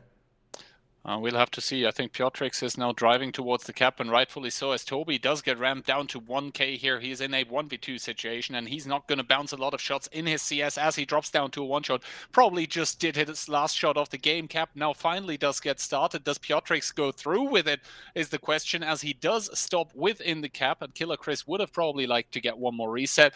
And Tryhard Reno, he is not going to have any more say in this matter, and the CSs, they will just be speeding towards that cap now. And I think, Phil, that it should be enough here. Both of them now in the cap, and you can see it will be enough by 6 seconds. That one more reset shot for Killer Chris would have come in handy, and you can see now he's orientating towards this. He needs to make this shot count here, as Tryhard Reno from the backlines is shooting onto Pants Fury, who obviously doesn't care about this. 16 seconds left. Killer Chris trying to use the wreck in front of him, and it'll all be down here if he can get one HE connection, and he cannot. Armor not hit. He does get picked up, and heartbreak here for the side of Killer Chris, who I guess should have aimed better. If you, yeah, I guess. I think he hit the gun mantlet, yeah. And he should have aimed for like the space timer on the side or the hedge. Either one works, but just don't shoot the gun mantlet, brother. So we are left with a 1-1 scoreline after 2 rounds here. Invil, by getting their star player Rishek to finally probably wake up at around 8:20 p.m. Middle European Standard Time, finally able to get the win. And yeah, Birne are probably going to be kicking themselves. That was their round to win, I think, in the end. Honestly, it was their round to win. Even if Tryharderino just drives towards the middle and then gets into the 1v1 with the S-Conk who was there, then the Killer Chris has more time Do you and think more... Smee would have had a chance to get out of there? I think Smee made a mistake of firing when the push happened. If he just stays there unspotted in a bush and they drive past him and don't realize where he is and he gets away, it's all fine. Yeah, or even just immediately leave. And Or that, yeah. If Toby gets spotted in his CS, they have to push him anyway, and the SCOM should not be able to just. I mean, they knew that the push was coming because Piotrix got spotted on the ridge line. He was double tracked there, and they had to. Honestly, I think it was multiple instances of Birne players throwing, and Invil honestly getting quite lucky this game. But yeah. Also, I mean, you can also still keep in mind that Tryharderino was sitting on full HP. They could have just decided to pull him to where exactly. That's what I said. If position was, so if either the decap position or the middle to just exactly. push away the enemy S-Conk. So yeah, honestly, I think Birne on an individual level just not quite there with the decision making. At least in this round. Well, talking about the teams here, CSA is 2-0 now after 2 rounds of Prokhorovka, so pretty clear stuff there coming from the Czech team. And another Czech team also coming in big time here, Prokhorovka 2-0 against Haichatok. Haichatok has a lot of experience with this kind of 7v7 tournaments, so they might still be able to turn the tides. But good stuff here. Not Invil versus Clueless is now 1-1. MVPS versus Lost Peoples 1-1 as well. Holovnici already 3-0, making short work of XD. And there should be one more result. No. So 1, 2. Yeah, it's in the replay right now. I think if Smee doesn't try to farm the push and instead immediately runs, or just stays in one of the bushes and runs away later, he should be fine. I'm just rewatching it. Yeah. So as it's 1-1 now, I don't think we need to refund any points for people that predicted on Invil Go winning. Cliff is the next map. Basically a best of 3 now remaining. 4 CSs on the side of the Polish team. I think you were talking about the quadruple. Yeah, 4, CS 5, earlier. or even 6 can be fine. 6 and 1277 master race. Okay, let's talk about the splits first of all, as that seems a let's go middle all for the side of Invil, and the same strategy seems to be employed for the team of Birne, except for the TVP, who will either go into the F2 bush to see if someone's coming lower, or he will just go to G2 and try to farm people who go up the hill, which is probably the better option, because with 4 CSs, the likelihood of CSs getting committed up. Oh yeah, I did. Failed his driving lesson there. And immediately from the lower side, the TVP starts to clip. I think that was the second shot. Ketsai taking some punishment here, down to 800, but so far should be fine-ish, as he does make it up. And now Like and Pan's Fury trying to control the ramp, but the heavier tanks arrived now. Toby in trouble up on the hill as well. Also, he is sitting on 1.3k HP. And obviously, they know that nobody else was able to make it up. Birne now in a pretty decent position if they can make their HP on the hill somehow work in their favor. Like now picked up Smee hates Artie together with the help of Rishek, who is flanking there. And Mark really needs to get into the game. Yes, indeed, but there is one CS Rishek getting pulled, and Sokar as well. This is why Mark is probably driving away pretty fast here. He probably suspects this, as Rishek is just gonna not crash into him. What is Rishek doing this game? And yeah, Mark is now going to try to single out Sokar as he has less HP, realizes he just needs to make his clip here. Makes 1, makes 2, makes 3, and that is going to be a 4th, so perfect clip. But he is going to get shut down and out of the game, and that is the 2nd consecutive kill for the side of Birne, who are now trying to overpush the middle here with all of their tanks, but so far they're not successful with finding any kills whatsoever, never even face-hugging Timmy here, so Timmy in the Crownbang not really able to do stuff. Killer Chris also falling, so that overpush really getting slaughtered here from the upper side, from the hill, where the CSs from Invil, who are still all alive by the way, are able to do stuff. Finally, never does fall towards Timmy, who is reloaded in his Kranwagen, but is also down and out of the game, and that is just clean stuff by Indel, just keeping the tanks alive continuously on 1-shots, on 2-shots, and the team of Birne on an individual level just not able to keep up. Yeah, I mean, Ketsa is still alive. You remember, he was up there on like 800 HP versus 1.3k of Toby. And yeah, six tanks remaining for the side of Info. Congratulations on winning your defending round, I would say. Mm-hmm. And that was so clean, though. That was so clean. Yes, the trading was sort of iffy in the middle, but in the end, like the positions taken, everything just clean as fuck. Yeah, same as CSA's victory, very clean, 3-0 sweep here. So good stuff coming in from the Czechs. And that means we have our 2nd finalist, I guess. CSA in Group 2 in the final, and Holovnici in Group 3. Okay, other results: Clueless leading against Notinville 2-1. Heichetok getting finally a point on the board, 2-1 still though for Youngblood. And Los Pipos leading 2-1 against MVPS.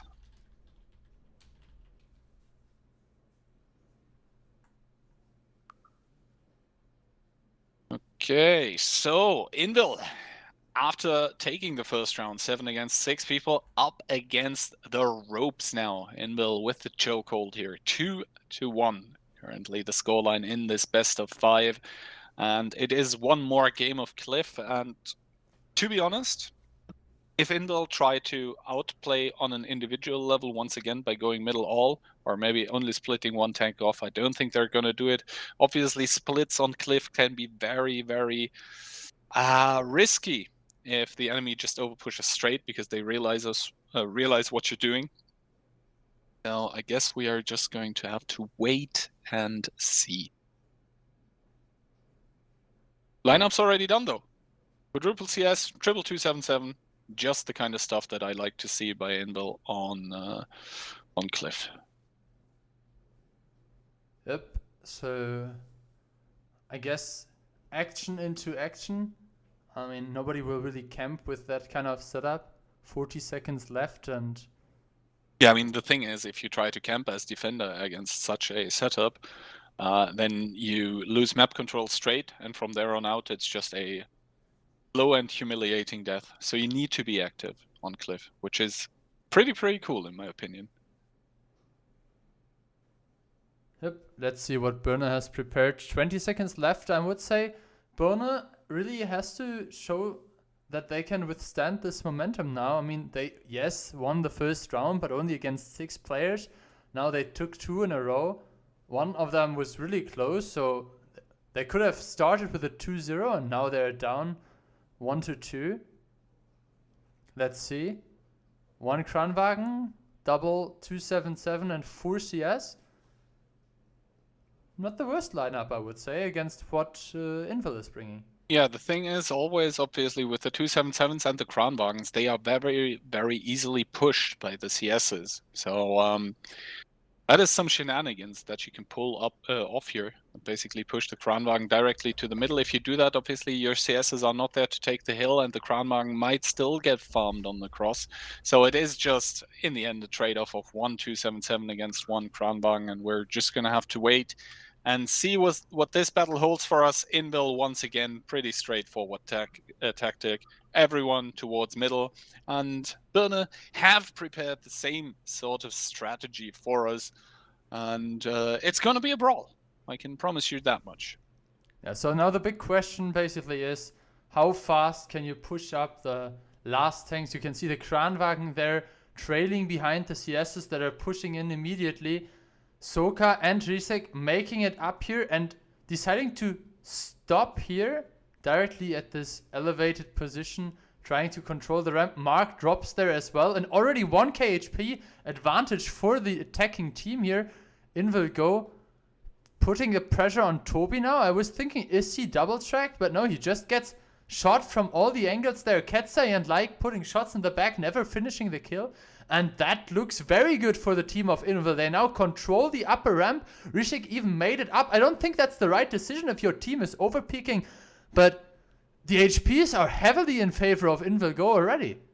Yeah, Invil Go, I think they could have even gone for the overpush. Instead, though, it is Timmy here pushing in with his Kranwagen, securing the kill onto Neville with 2 shots, but now he only probably has 1 remaining. Soka able to heavily tag him into the side, and the only real tank continuously dealing damage for the side of Birne is Smihates in his CS63 on the side, as Tryhard Reno also falls. Markates goes down towards the one-shot. Piotrix going to the grave as well, and Rishek now coming down from the hill with the CS.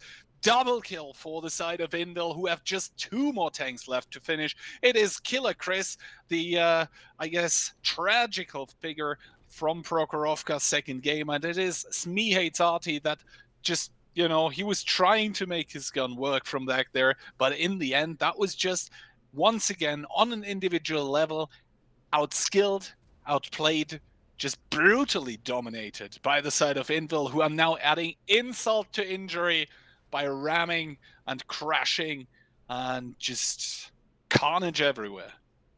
I mean, same dominance was established here by Pan's Fury in his 277, pushing Smee from the cliff.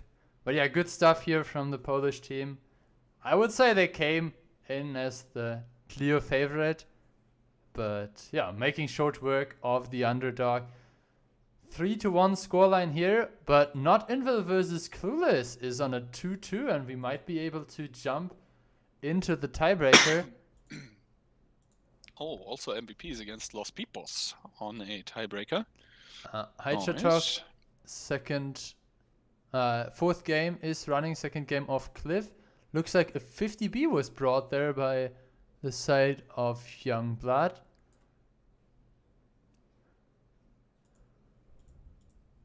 I mean, I can quickly show all the pen rates, but I don't really think it matters a lot. Pretty clear what happened there. I have to say, I don't really agree with what Rishik did there. His team decided to push in and he decided to climb. So either he has to tell his team to wait like 10 seconds so he can contribute again into the fight, but that is not really what that pushy lineup wants to do, especially with a Kranwagen being on reload. So yeah, a bit of a coordination issue, but in the end was very clear victory. The only reason they lost 2 more tanks was that they just jumped down the cliff. So. At that point in time, it was already over because Toby had been basically vanquished for nothing in return. Yeah. I mean, Toby was a bit unlucky, I guess. He was the first one to drive up. Mark went back immediately, but yeah, Toby just ended up being alone in the front line, picked up by the tanks, securing the angle from the middle. So, Anluko. Anluko Maluko. Okay, what do you think is going to pop up first? The result of Youngblood against Taichatok or the tiebreaker? So the tiebreaker will pop up. I mean, there are 2 tiebreakers. So which one are we watching? Will pop up in 1 minute. That is the Invil versus Clueless tiebreaker, and one will pop up in 3 minutes. And and another tiebreaker. I guess we watched the one that came first. So if that goes fast, we can still jump into the other one? Let's go. Clueless versus North-Hindle. Okay. So, yeah, steps it is.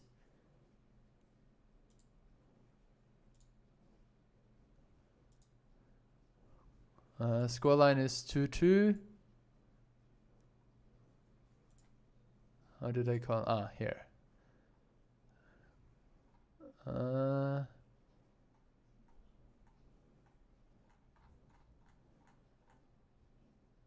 Unlucky.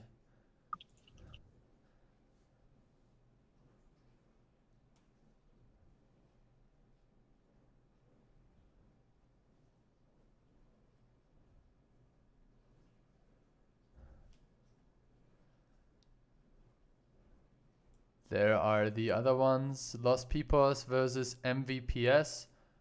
And third one should be Talk versus Youngblood. All right. So tiebreaker is going to be Steps and North-Hindle, which we are watching right now here. As you said, basically a combination in between Campingplatz and Mirex Boys. Trepalos. Trepalos is going to attack.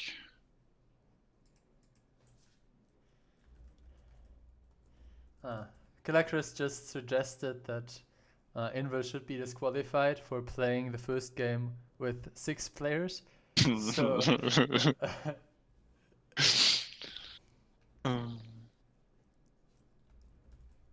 they just tried to make it hard on themselves, right? Yeah. See if you can win with 6.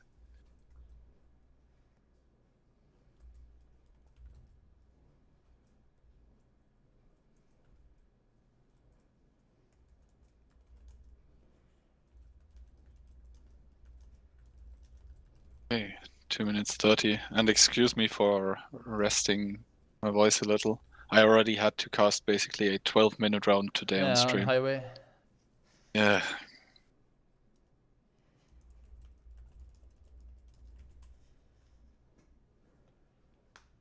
It's so much easier when it's 2 people doing it at once and not solo.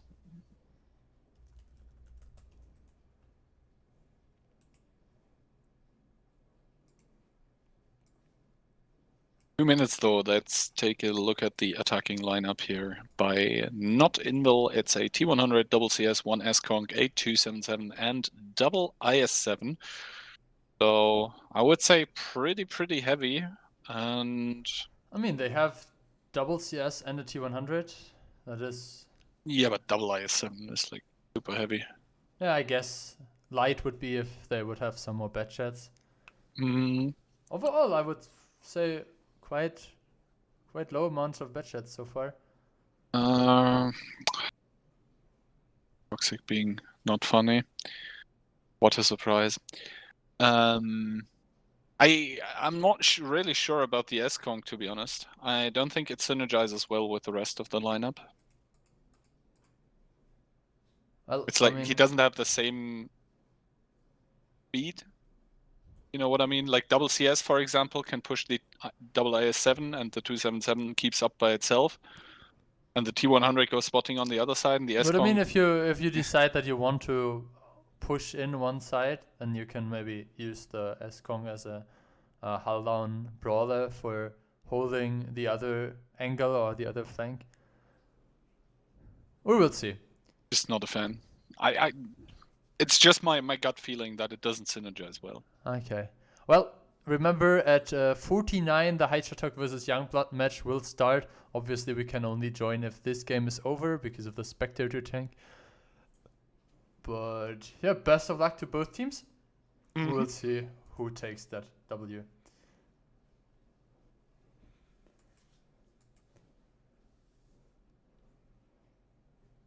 Intense elevator music playing. 5 seconds left. Oh my goodness. 3 seconds. 2 seconds. It's not killing me. Okay, right, so and in we go. Badger. No mushroom though, as we have to go with it a T100 double CS, double S-Conk, and a 277. That is a very campy lineup by The side of, what are they even called? Clueless. Nottinville? No, Clueless. Clueless. I was clueless here. Okay, all of a sudden I like the S-Conk a lot more, looking at the enemy lineup, basically. It can't really get caught out by like some Batchat 277 or Batchat CS combo, so that's cool. And now we just have to see what is being done here. Skirpy in his T100 light tank immediately getting sent down towards south together with the rest of his buddies, and the triangle just, you know, with a sad face, a sad gun, probably pointing downwards. I mean, he has enough gun depression for it. Gonna send to a fairly standard Badger position, although I think he would need to play a bit more left, otherwise they can maybe hit him through the tracks. Not sure about that one though. So, I guess at this point we can just take a look at the map and see how the S-Kong is being used. You were mentioning that it's a bit too slow to follow up with the other tanks, and it looks like they're deciding to just drive back all the way, so not really paying a lot of attention to the current fuel prices, but on the road to victory, Koma and Killer Pit. I mean, yeah, if you're on the Mercedes drive to victory, you don't care if you got an 8-cylinder, right? And Mirek taking the first shot of the game, and that is a pretty heavy presence in the southeast here by the defending team. Although you have to say both of the S-Kongs now sort of, you know, being spread out to also be able to support the Badger, who probably relayed the information that he got spotted. Obviously he didn't know by whom, but it's fairly obvious that it was most likely the T100 of Toxic. And this southeastern corner here is such a bitch to dig out if you're attacking and you give it up for free. So I think at this point in time, the options for the attackers are fairly limited, and I think north is the better option, even though you would have to bite the bullet and attack the Badger. That southeastern corner, I'm sorry, it's crossfire. You can't really take out the tank until you completely went around, for which you take so much damage. Yeah. But I mean, one thing to always keep in mind is if they are now doing what you suggested, basically trying to overtake, let me mark that, the Badger here, similar to what we've seen before. Do they really have the tanks to do it though? Take this area, maybe start capping. So then those tanks here in the back are quite out of game. So one question where I'm actually not sure is the T100 from Clueless. Will he spot Lemmy if Lemmy leaves there? Because they know that he's there. He lost already a lot of his HPs. So is he stuck behind the... He doesn't have CBS, right? So I don't think so.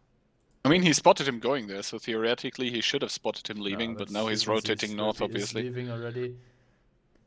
I guess it's pretty obvious for the team of Toxic and Mirek on where the Badger will be positioned. From what I heard, Koma is leading this game, so will be interesting. Oh, Toxic actually went over the rails and he took a shot from the Badger, but it only damaged his tracks. So I good and bad luck at the same time. I guess what you can try to do is to sneak the T100 somehow. Like if you mark this as the push line, then you can try to sneak the T100 somewhere here and then wait for the Badger to shoot and get behind it. But like crossing down all this area here is very risky. I mean, he's probably waiting for the Badger to fire once more onto the i7s to start making his run. I mean, take a look at the time. They dealt one shot of damage to the CS and they're down 4 minutes already. Finally, the Badger fired. Okay, Toxic not making a move.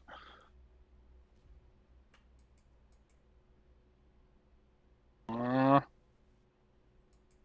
think Toxic is even gonna opt out of this one. Not really sure what they're trying to achieve here. Yes, Koma and And Mirek pushed up in the IS-7 spot, to be honest, against the hold-down S-Kongs. I don't really see them faring very, very well. Do you? Toxic now going to the cap. This means he can only get reset by blind fire currently. But what is stopping the Badger from just advancing, biting the bullet from the 277 and just spotting the T100 for his they team? don't know where the double CS is right now. You can see Lemmy also coming back now. Potentially they will be able to track the Badger, double track the Badger on the ridgeline there. And I don't think that the Badger is really in a lot of pressure. Like, there are still 2 S-Kongs. Sooner or later, Skirpy and his T100, or even Kevex will be able to figure out that there's nothing left in the upper you can see they're taking south now, and now Lemmy does get spotted, takes one shot in the middle with his CS, and this is probably gonna prompt the full southern rotation by the defending team. However, meanwhile, in comes the overpush into the northeastern part of the map with all of the tanks that the team of Toxic and Mirek have remaining here. However, it's going to be Mirek, the first one falling to the brunt of the damage that he just took, and now Katali probably the next one on the menu. It should be Lemmy to pick him up, as he does, but in come the reinforcements for the side of the defending team in the red here. And Holy Tox needs to be very, very careful here now, as Got You Baby does fall, but Yogro comes in with the ram. The cap is not an issue anymore. The Badger does get collapsed upon by Killer Pit and Toxic, who probably not sure should have the DPM to take him out. They missed the double track, I think, so the Badger is still dangerous. Looking for mushrooms. Ooh, Toxic, can he pick him up? Can he pick Patroclus up in his light tank before the Badger does one more shot of damage? He does one more shot. Toxic actually also taking a shot, and it needs to be Killer Pit to pick up the Badger. And this is now a 5v4 for the attacking team. But in comes Carbax here with a CS, reducing Coma to less than 1 KHP. Zavistar on the upside needs to be careful because Lemisandros is putting in shots from the side with his one-shot tank. Zavistar, is someone able to help out Lemisandros here and put in one more shot into Zavistar? It doesn't seem like it. So, Zavistar, what are you doing, my man? This is not how you should do it. Look at Kremlitz. He blocked Lemmy. the shot. Lemmy, why? Why, Lemmy? Didn't you just pre-aim the corner, wait for Kormelets? Oh my god, I think Kormelets can now just drive up, kill Zavistar, but I don't think there's a chance of the T100 dying. So Nope, I don't see that happening either. Yeah, KP can play a bit of Ring Around Rosie with Skirpy now. So unlucky. But I guess it's just down to them waiting too long. Like, if the CS now would have time for about a minute to drive over, they could have won. They just waited too long. Unlucky. Maluko. Good. That means we have our next finalist. As I looked at the other results already, MVPS won against Lost Peepos. So the only match remaining is Haichatok versus Youngblood. So Haichatok was down 0-2. We'll have to see if they can make it, or if the reverse sweep is not going to happen this time. So I guess we take a short break to the finals? Yeah, that's what I would suggest. Right. I set up the games to happen in 8 minutes, so we give the teams a bit of time to prepare. You can see Clueless versus Holovnici is going to start as the final of group number 3. Group number 2 is still waiting for the second finalist.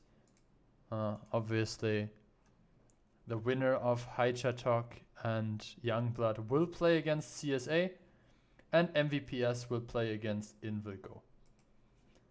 So yeah, see you in a bit.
And hello everyone to the finals of one of the 3 qualifiers of the WoT7 number 6 Qualifier 1. And we have a Polish derby on our hands. It's going to be the well-known team of Will go against the big former bulwark name of MVPS map is gonna be Ghost Town. And we're heading into this battle with a lot of 3 marked fists on the side of Invil Go. It's going to be 1T100, an E3, double S-Conk, a Kran, and double IS4. Meanwhile, on the other side, we have a Batchat, an S-Conk, a 277, triple IS4, and a 50B. Yeah, we saw that E3 being played quite a bit on the last WoT7 on Ghost Town. I felt like that was a bit of a newer addition to this map. Some worked out really well and some didn't work out at all. I would say Invil Go, after very convincing performance in the previous round, should be the favorite. But yeah, they have to prove that after their a bit lackluster performance in the last WoT7. Yup, and we have to see what's going to happen now. The attackers here opting for IS4, double IS4 actually, and S-Kong to go towards the southern approach. Meanwhile, 50B, IS4, 277, and Batcher taking towards the north. The T100 needs to be very, very careful to not get found here. Katsai does find one of the 277s, and the Batshot should be able to shoot at him. He does not. He does connect the shot, does not penetrate it, however, and the second one only tracks the T100. Yeah, but T100 is double tracked now, isn't he? He was, got unspotted. He got unspotted, yes, indeed. So unfortunate occurrence here for the side of MVPs that Katsai gets. Barkis would have seen that he double tracked it, and he could have just blinded the remaining shots, but I guess that's not really what you want to do in the Batchat. Especially if you're running the risk that the T100 gets spotted 10 seconds later and you're empty. But yeah, so Katsai loses only his repair kit and gets away with full HP. Same as everyone, still no damage dealt. You mentioned it, the very heavy lineup from the attacking team leads to a bit of an HP advantage here immediately.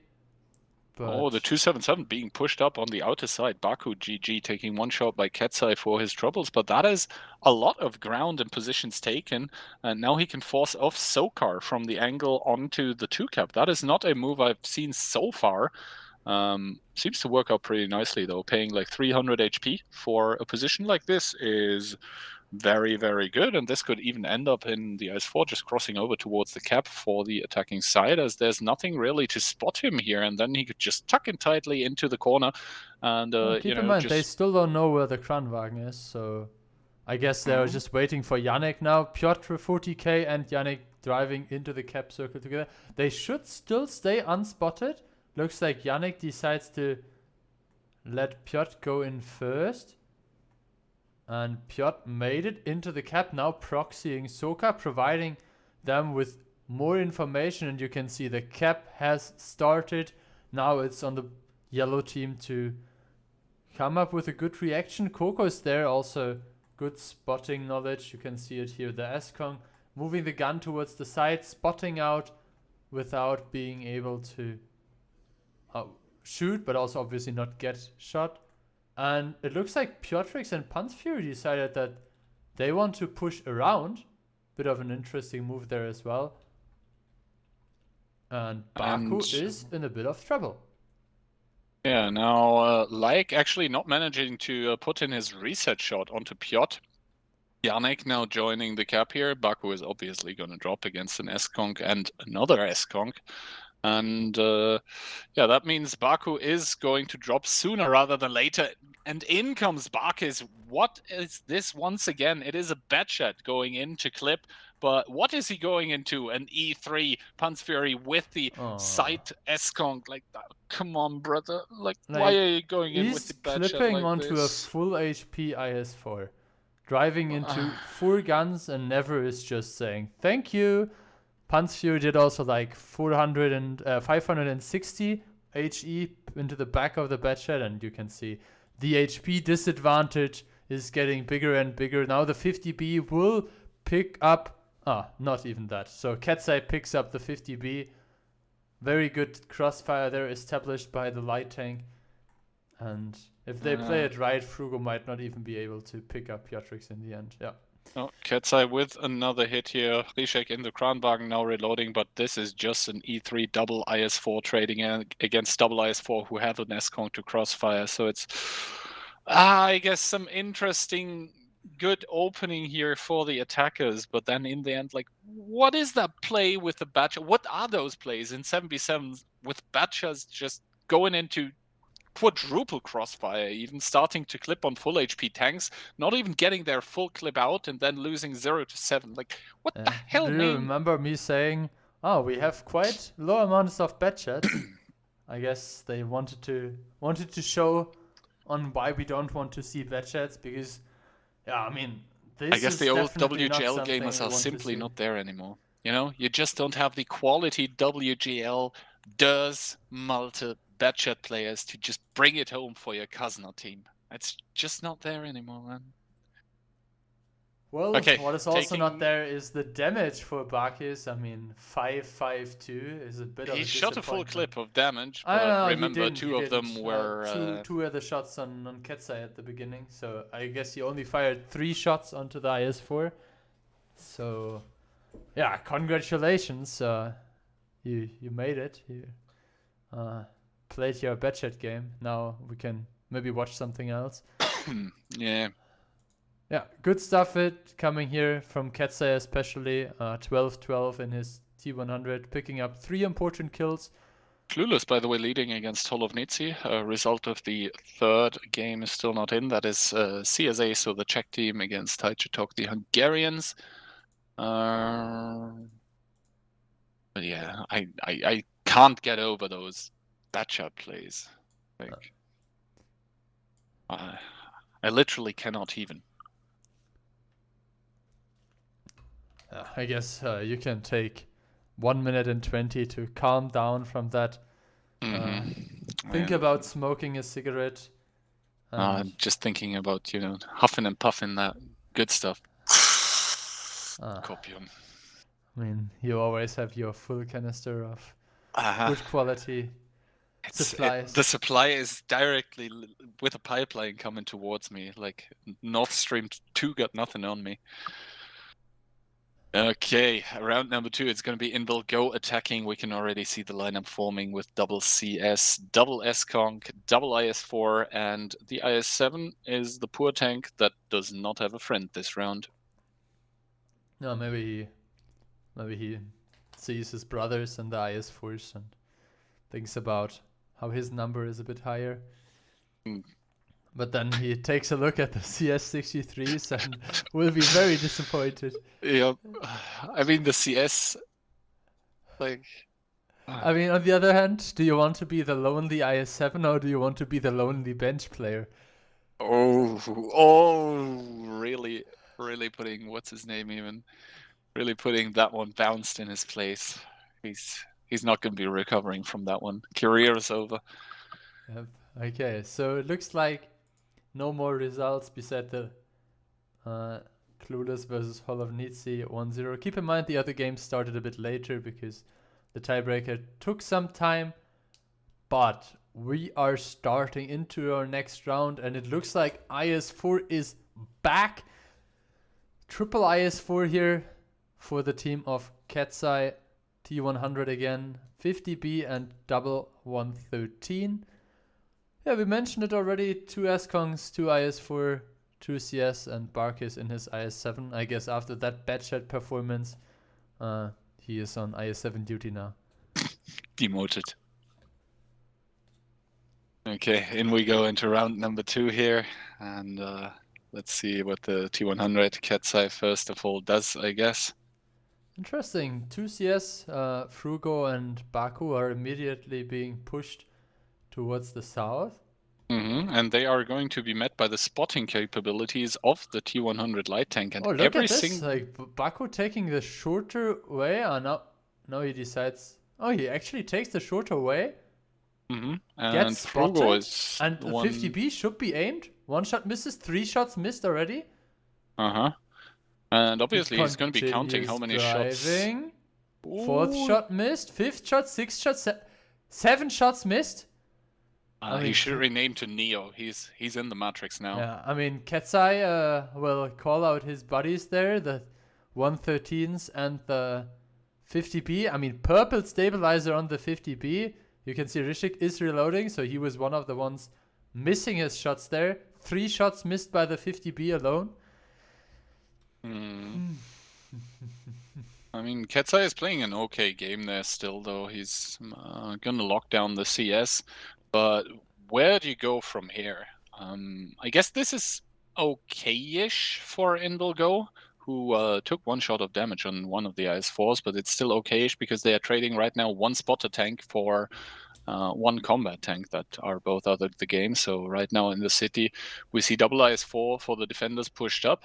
Yeah, but keep in mind, MVPS just doesn't have a spotter tank, so they have 6 combat tank left on the map. The thing I'm making, or the point I'm trying to make, is that there is right now 6 combat tanks in the city for the side of Indulgo. Keep in mind, one of them is a 50B, so he can't really brawl, but wants to exploit. But at one point or another, we need to see a commitment coming in by the side of Indulgo, who are probably just testing out the waters. They know Baku, he can't leave. And I guess 6 minutes left on the clock is still an ample amount, even though we've seen that you shouldn't wait too long already in the semifinals of this tournament. Not a lot of trading happening. Never took 1 into the side of his IS-4. Not sure if that was the IS-7 in the back or if it was... no, it was the heat shell from the IS-4. So good shooting there by Piotr 40k. And in will go down 2k HP right now on the attacking side still. So this time MVPS being a bit calmer, trying to let them come into them. Okay, that's no YOLO bad shots this time. Yep. You want to open the map and draw a few dick butts, or? Okay, let's do that. So maybe you can tell us a bit about the A4 position. And now we see an IS-7 being played there. I think we saw some CS and Leopard as well. We also saw some IS-7s there, and they did beautifully. We also saw an S-Conk, which was basically unpushable. So definitely a very, very strong position. I mean, Invilgo didn't have any tank there besides the initial T100 spotting. So we can see Soka trying to... I mean, there's a push forming up here, yeah. How much of that push is spotted is the question. And finally, something seems to be happening also with the 113s being pushed in towards the cap. And there is actually nothing so far that can farm them, really. 1 shot taken on the cross here by Barkis, I believe, in his IS-7. But Soka that's going to be... one as well. Yeah, but that's going to be all she wrote, really. Double cap pressure now being applied. Piotr 40k. Taking another one. Now it's basically on Yannick to figure out a way to get into the decap area. And the overpush onto Piotr is probably going to happen here, as both 113's overpeak taking heavy punishment in return, and the punishment onto Piotr so far is not really there. 1k damage, yes, but he was enabling his team to do so much more. 4.6k HP advantage right now for the defending team here, and that trade was certainly not what Indulgo wanted out of it. Yeah, they have 3 tanks in the cap circle now, and you can see Yannick very healthy there in his IS-4, so I don't think capping will be a good solution. You can see Piotr 40k coming back already. 14 seconds left on the cap, and now the question is if they can stop the incoming decappers. The S-Conk is joining. Fruga and his CS joined as well. You can see the initial Baku CS is also more or less in the fray already, and now the S-Conk bringing the next decap. 19 seconds left. The HPs are heavily in favor of the red team. MVPS is being overpushed now by Piotrix and Panzfury, but there's a good shield coming onto Yannick. Panzfury getting stuck behind the S-Conk, getting stuck under the S-Conk. I'm not even sure if he can shoot like this. Panzfury still surviving, picking up got mounted. the kill, but Yeah, 2k HP against 7.5. The S-Conk makes short work of the 113. Cat's Eye running, and Rishek won't be able to clip out onto all of them either. Cat's Eye might be able to pick up. Okay, he decides to shoot the CS instead of the IS-4. But that's the 1-1 scoreline for MVPS. Indeed, 1-1 here in the Polish derby. And we do see MVPS able to stand up against the combined might of Invilgo, which are, in my eyes at least, definitely the favorites. But that was a very, very convincing round here by the defending team. And I guess the only thing left for us is to wait and see what's going to be the second map of this best of 5 here. First of all, let's take a look at the post-battle result screen. As we can see, good stuff coming out from Rishek in the 50B. Also a lot of damage by the T100, but you know, when your T100 has to dish out a lot of damage, that's never a good sign.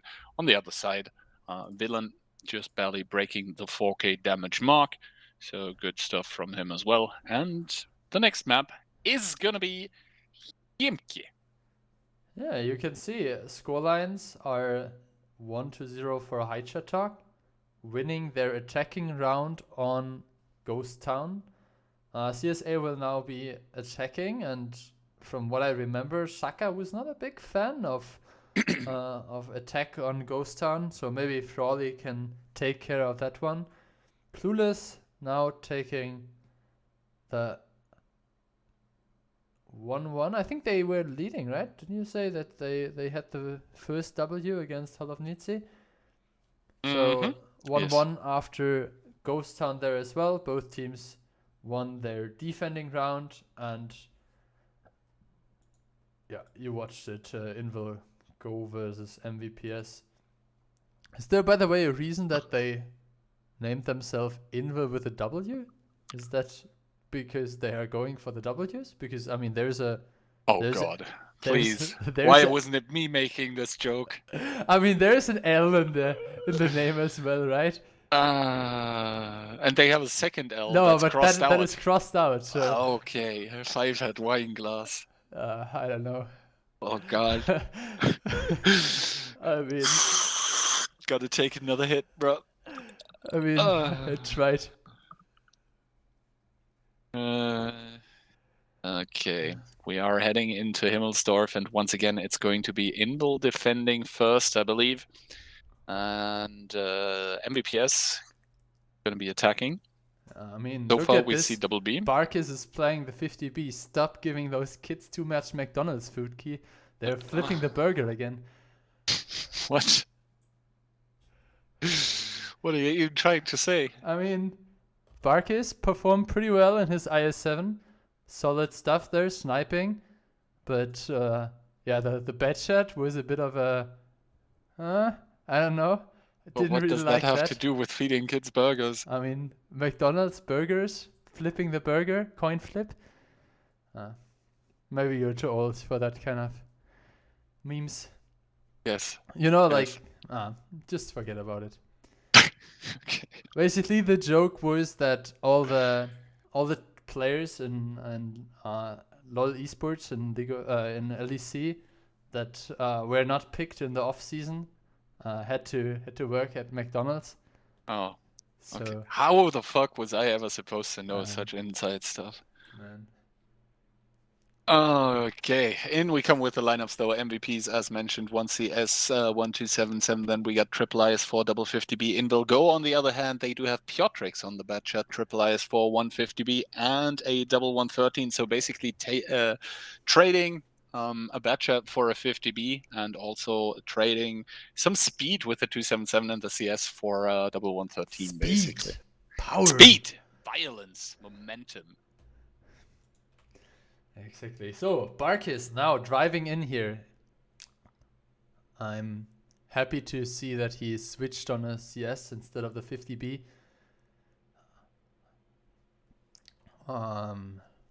Still repair kit on the wrong slot, and that will cost him heavily. Now, Like and Pun's Fury immediately pushing in. I think they got spotted by Baku, and they're I think quite also that they got deep. spotted, and they are in pretty far, I would say, and they're about to feel what that means here, as the double B are actually going to be the first ones to push in. One shot goes into Like, that immediately has to repair his Amarak, and now Villain and Kokos, who is probably saying "Pog you" at the prospect of being able to do a full clip here, are pushing in Like down to 1300 HP now, but Panzfury is doing a good job of a shield, and I don't think Kokos has enough fuel left in his tank here to actually be able to take out Light. Meanwhile, on the 1-2 line, there also has erupted some kind of battle that is right now on Knife's Edge, as 700 HP in between both of them, and both of them on 6 tanks as well. Yeah, you can see the Batchat has 2 more shots left, flipping out onto Piotrix now. Piotr 40k survives on 700 HP, a Ram as well, and Invilgo has a bit of a problem now. The 50B coming from the side, still on a one-shot. Nobody has a shot to pick him up right now. Puts in a second one of the other clip. Puts in a third one into Reshake. Now finally the pickup came from Never, and Invilgo is down in HP. Even in guns now, they have to eliminate Kokos, the 50B, and the question is, how long are the reloads on the autoloaders now? Katsai just finished his clip. You can see 22 seconds left, and he needs to leave the area. Never now trying to somehow shield him. Yeah, also, he has to make sure that he kind of puts them into positions where Katsai can pick up the kills. That was a crucial shot, by the way, onto Yannick. That means Yannick is a 2-shot here, and now finally Katsai going out here, probably trying to catch some more shots. Never here putting one more shot into Yannick. This means he's going to be a 1-shot for the 50B that has now reloaded. And Baku, I think, with a crucial miss here onto Never. This means that the 50B is going to completely clip out. Never will get off one more shot. And this means the demise of the team of MVPS here in this round here, where Katsai just has an ample amount of HP. Yes, he's trying to do an alibi job of shielding his body here, but Never should have no problems with his reload here whatsoever. And a round that was very, very weird, with Southwest aggression by both teams, in the end going the way of Invilgo. Yep.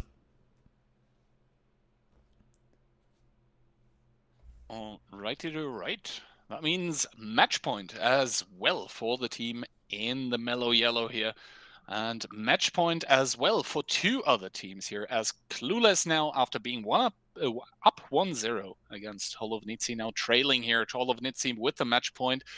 I guess some sort of tradition for them to fall behind in the first battle and then just clean sweep. And CSA trailing 0-2 against Haichatok. The hairpins coming in with clutch performances, it seems like. Now, taking a look at the post-battle results screen, monstrous game from Katsai, as Monster was not here to do it for him. Then Never following it up with another 4.5k damage. And on the other side, Frugo 2-1 in an IS-4 on Himmelsdorf in close quarters. Yeah. Eh. I mean, Kokos did a good job, and also the second 50B making a total of 15 out of their 16 shots. I think the problem was that it took them just too long. They had the shield of Panzfury, who was going sideways in front of the other 113, and they just tried to get around it and didn't fire immediately, and then the reloads just took too long. They returned the fire in time. They didn't have a chance to win without the double 50B on the rails. Yeah, the thing also was that I think as soon as Invil saw the double 50B getting committed and the double 50B not really able to clean up where they were, they could just have free reign on the rails. Yeah, and you saw it as well. Katsai, when he was reloading his clip, he was still on like 1.6k HP or something. So at the very beginning, he took one shot, but then he got behind this water tower on the one line, and he was the one that could control the engagement. There were not enough guns and not enough burst to focus out the 50B, so it was decided to brawl with the heavy tanks. Also, Piotrix showing Barkis how it's done, how to properly do the YOLO bat chat with one clip. Yep. So 5-5-5, and I mean he picked up he picked up the kill immediately, and then he focused out the target that he was supposed to.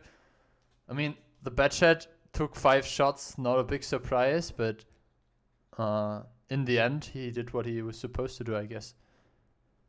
Mm. And obviously, shoutouts to Never, 12-12 against those IS4s here. I think, yeah, Frugo had 1 non-penetration by, I'm not even sure whom, but Okay. in the end, it didn't matter. Piotrix again in the Batchat, and that looks like a bit of a deja vu here. Never in the IS4. Pan's Fury this time in an S-Conk. He was like, nah, I'm no longer playing the 113. Kokos and Barkis this time in the 50B. I'm not sure if I can agree with that one. And an E5. Nice to see some E5s as well. Curious to see where the E5 is going to go. Kind of an unusual pick on Himmelsdorf. We'll have to see, and immediately we do see CSA style of defense once again coming out by the defending team, sending everyone but Yannick down towards the south. Quite a bit of a bigger split actually going on. The Batchat here getting sent towards the 8 line to probably get some early information.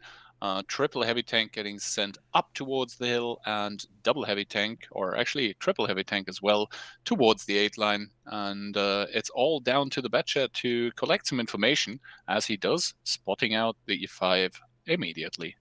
Yeah, interesting that Piotrix decides to... Oh, immediately shots on the 8 line cross though by Barkis. Nice shot onto, not quite sure who it was, but one of the IS4s took a shot of damage. I think that was Rishek. And yeah, Yannick here you can see being positioned in a reverse side scrape, so he should be able to hold the spotting. But that's one thing that Katsai's team was already doing in the TVP League last year. Heavy aggression towards the 8 line combined with an super overpush. Fast though. Imbil are so fast with the movement off the hill though. The 113 is already off, the 50B is already close to the cap, which is a very fortunate position for him, because basically he can just make sure to make 4-4-4 out of every single one of his clips. But in comes the counter rotation by the defending team of MVPS here. They're driving into hull down tanks, they're driving into 50B crossfire, but the 50B with Ketsai actually needs to run away, because that is a full 7 tanks here that are starting to push Villain, getting tracked first, but now in comes the push here. They're taking a lot of damage, but they're not dealing a lot. They're not the Mauerbrechers that were advertised by the NA colleagues, and now in goes the YOLO train once again. Rishek trying to shield Pan's Fury here. Both of them are going to collapse upon, and Rishek actually the first down and out of the game, but the Sharks from him will go. They're just coming from every direction, and Bark is now with the 50B, the first one to fall for his team. Yeah, you can see Piotrix and Katsai, those are the autoloaders with the burst clips, and very well positioned here. They put in their shots, they pull back, and now they're ready to reload, ready to take another chunk of damage. But I also like what MVPS is doing. They're staying together. They try to focus out one target by another. Never is the next target, together with Like. And yeah, if the autoloaders will not make their shots count, Invilgo might be in trouble here. Yeah, Invilgo now trying to keep up the crossfire, but Piotrix in his Batchat not really able to do a lot here, as he's probably still on reload. Ketsai, the same probably true for him, as finally the Batchat, I guess, is off reload, but that doesn't help Sokar, who is now down and out of the game. Piotrix trying to do one more shot. He connects it, but to what avail, we're not sure yet. Ketsai trying to make a run for it. Piotrix, the same goes for him, but this is now a 2v3. 2 autoloaders, yes, for sure, but they need to make something happen as it's them attacking.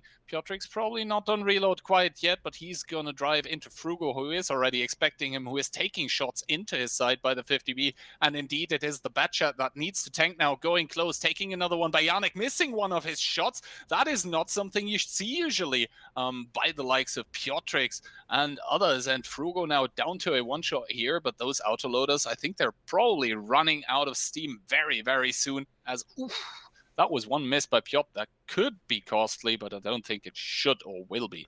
Yeah, I mean, Ketzai now on a one-shot. Usually autoloaders are most dangerous if they have 2 shots of HP or more, so they can return the full clip. But even the full clip wouldn't be enough against Janek.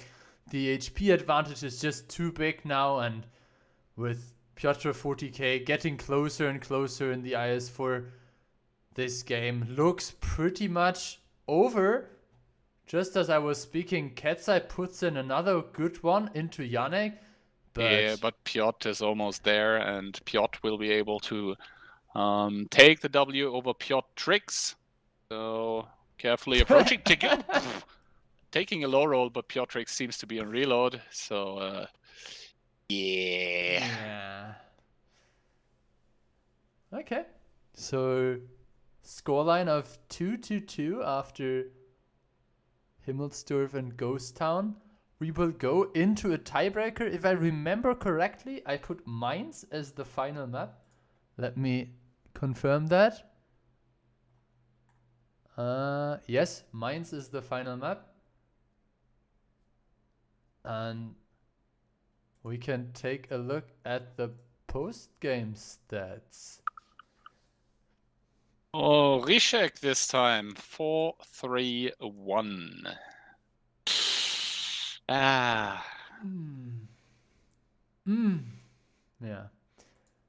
Pan's Fury, he was first shielded, but then he was just overpushed by so many tanks, and at least he did his shots this round, I Yeah. guess.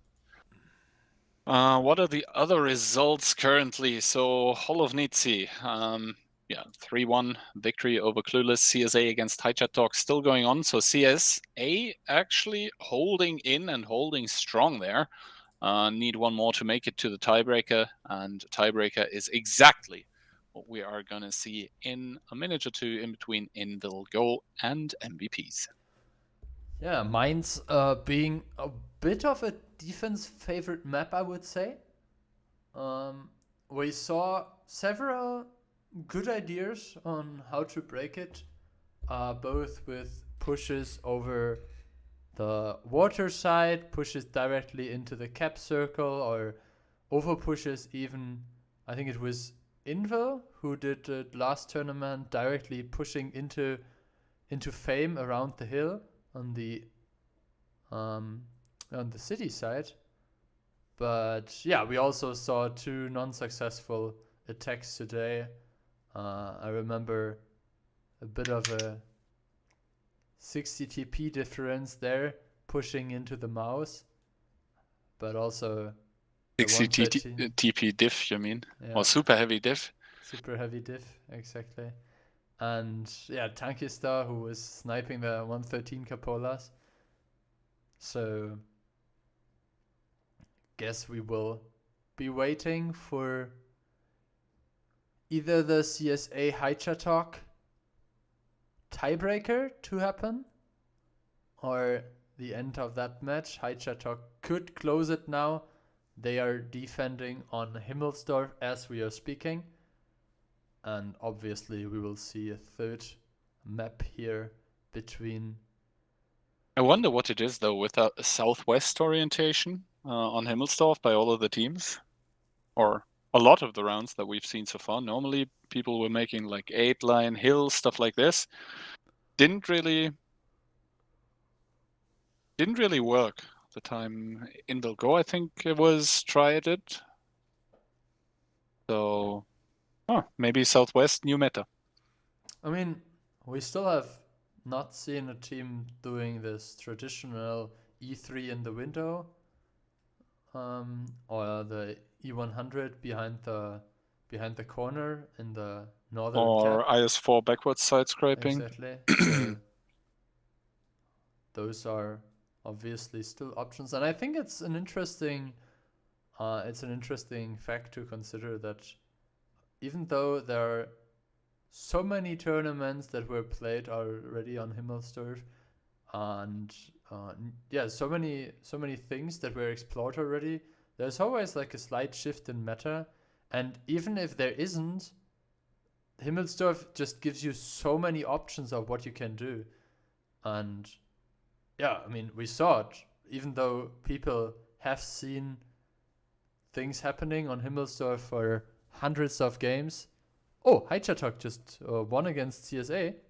So I guess congrats to the second team making it into the group stage after Hall of Nizzi won as well.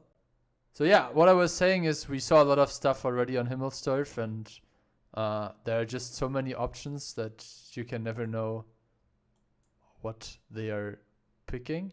The options are limitless. Yep. Invigo on the defense. MVPS will attack. 4 minutes left. And I guess we can take a short break before we are back in roughly 2 minutes.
Hello and welcome back to what will be the last game of the last open qualifier here in the WoT7 number 6 Qualifier 1 tournament. It's going to take place on Mainz. It's going to be a tiebreaker in a best of 7.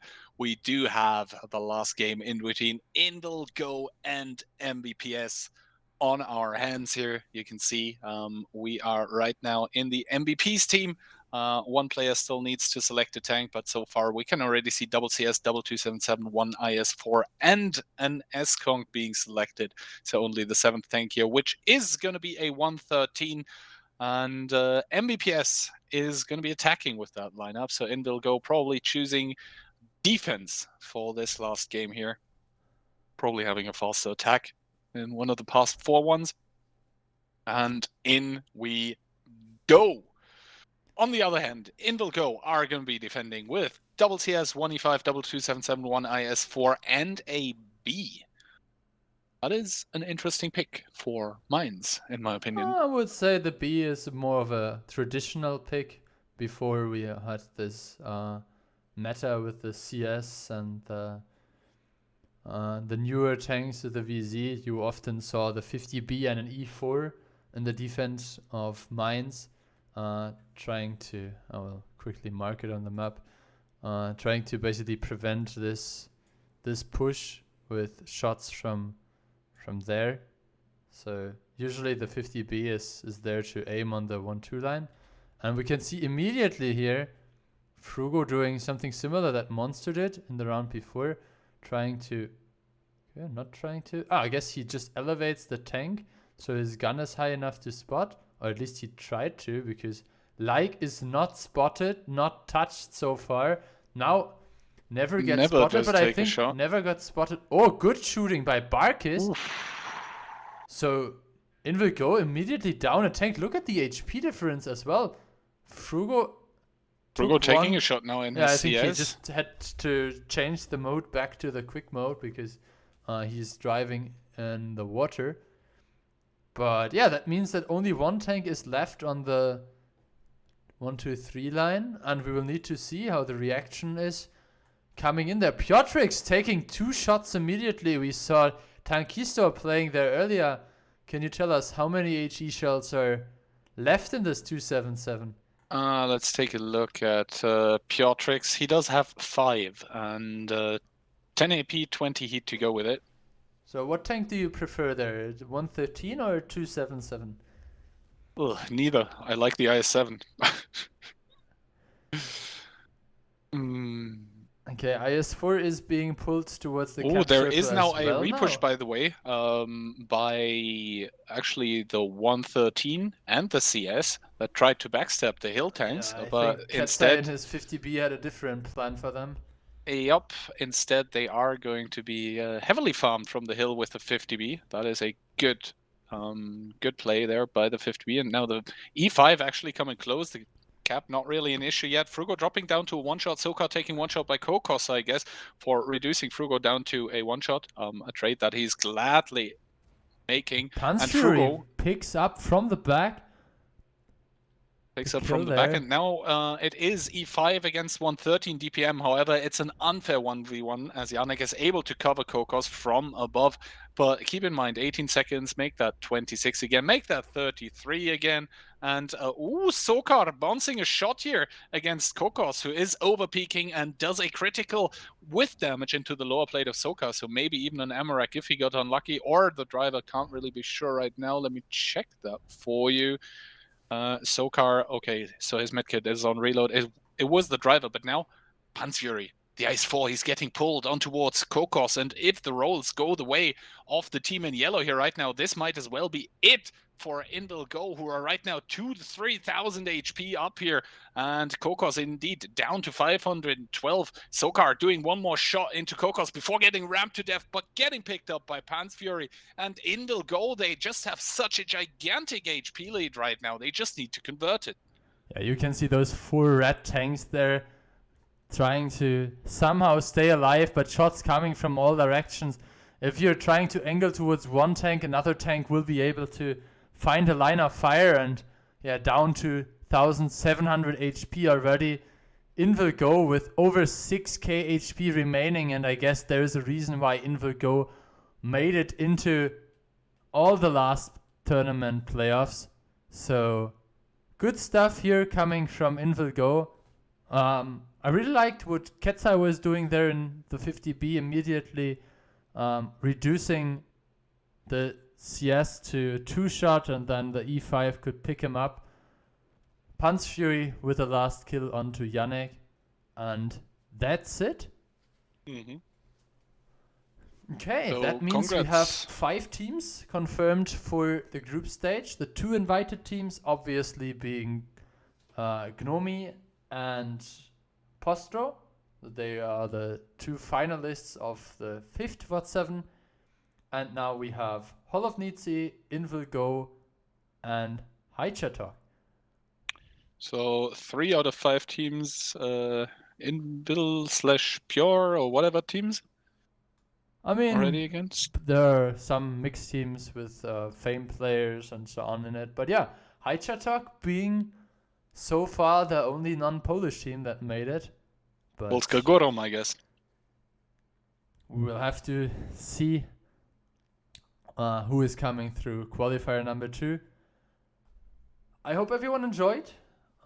Key, I was about to say, don't forget to watch the Streamer Shit Show number 12, which came out today. It's a 34-minute long masterpiece of memes. I even make an appearance. So yeah, if you didn't already, check that out. If you did, have a wonderful evening, and we'll see you on the next qualifier, which is Saturday, I believe. Yep. See you, everyone. Goodbye.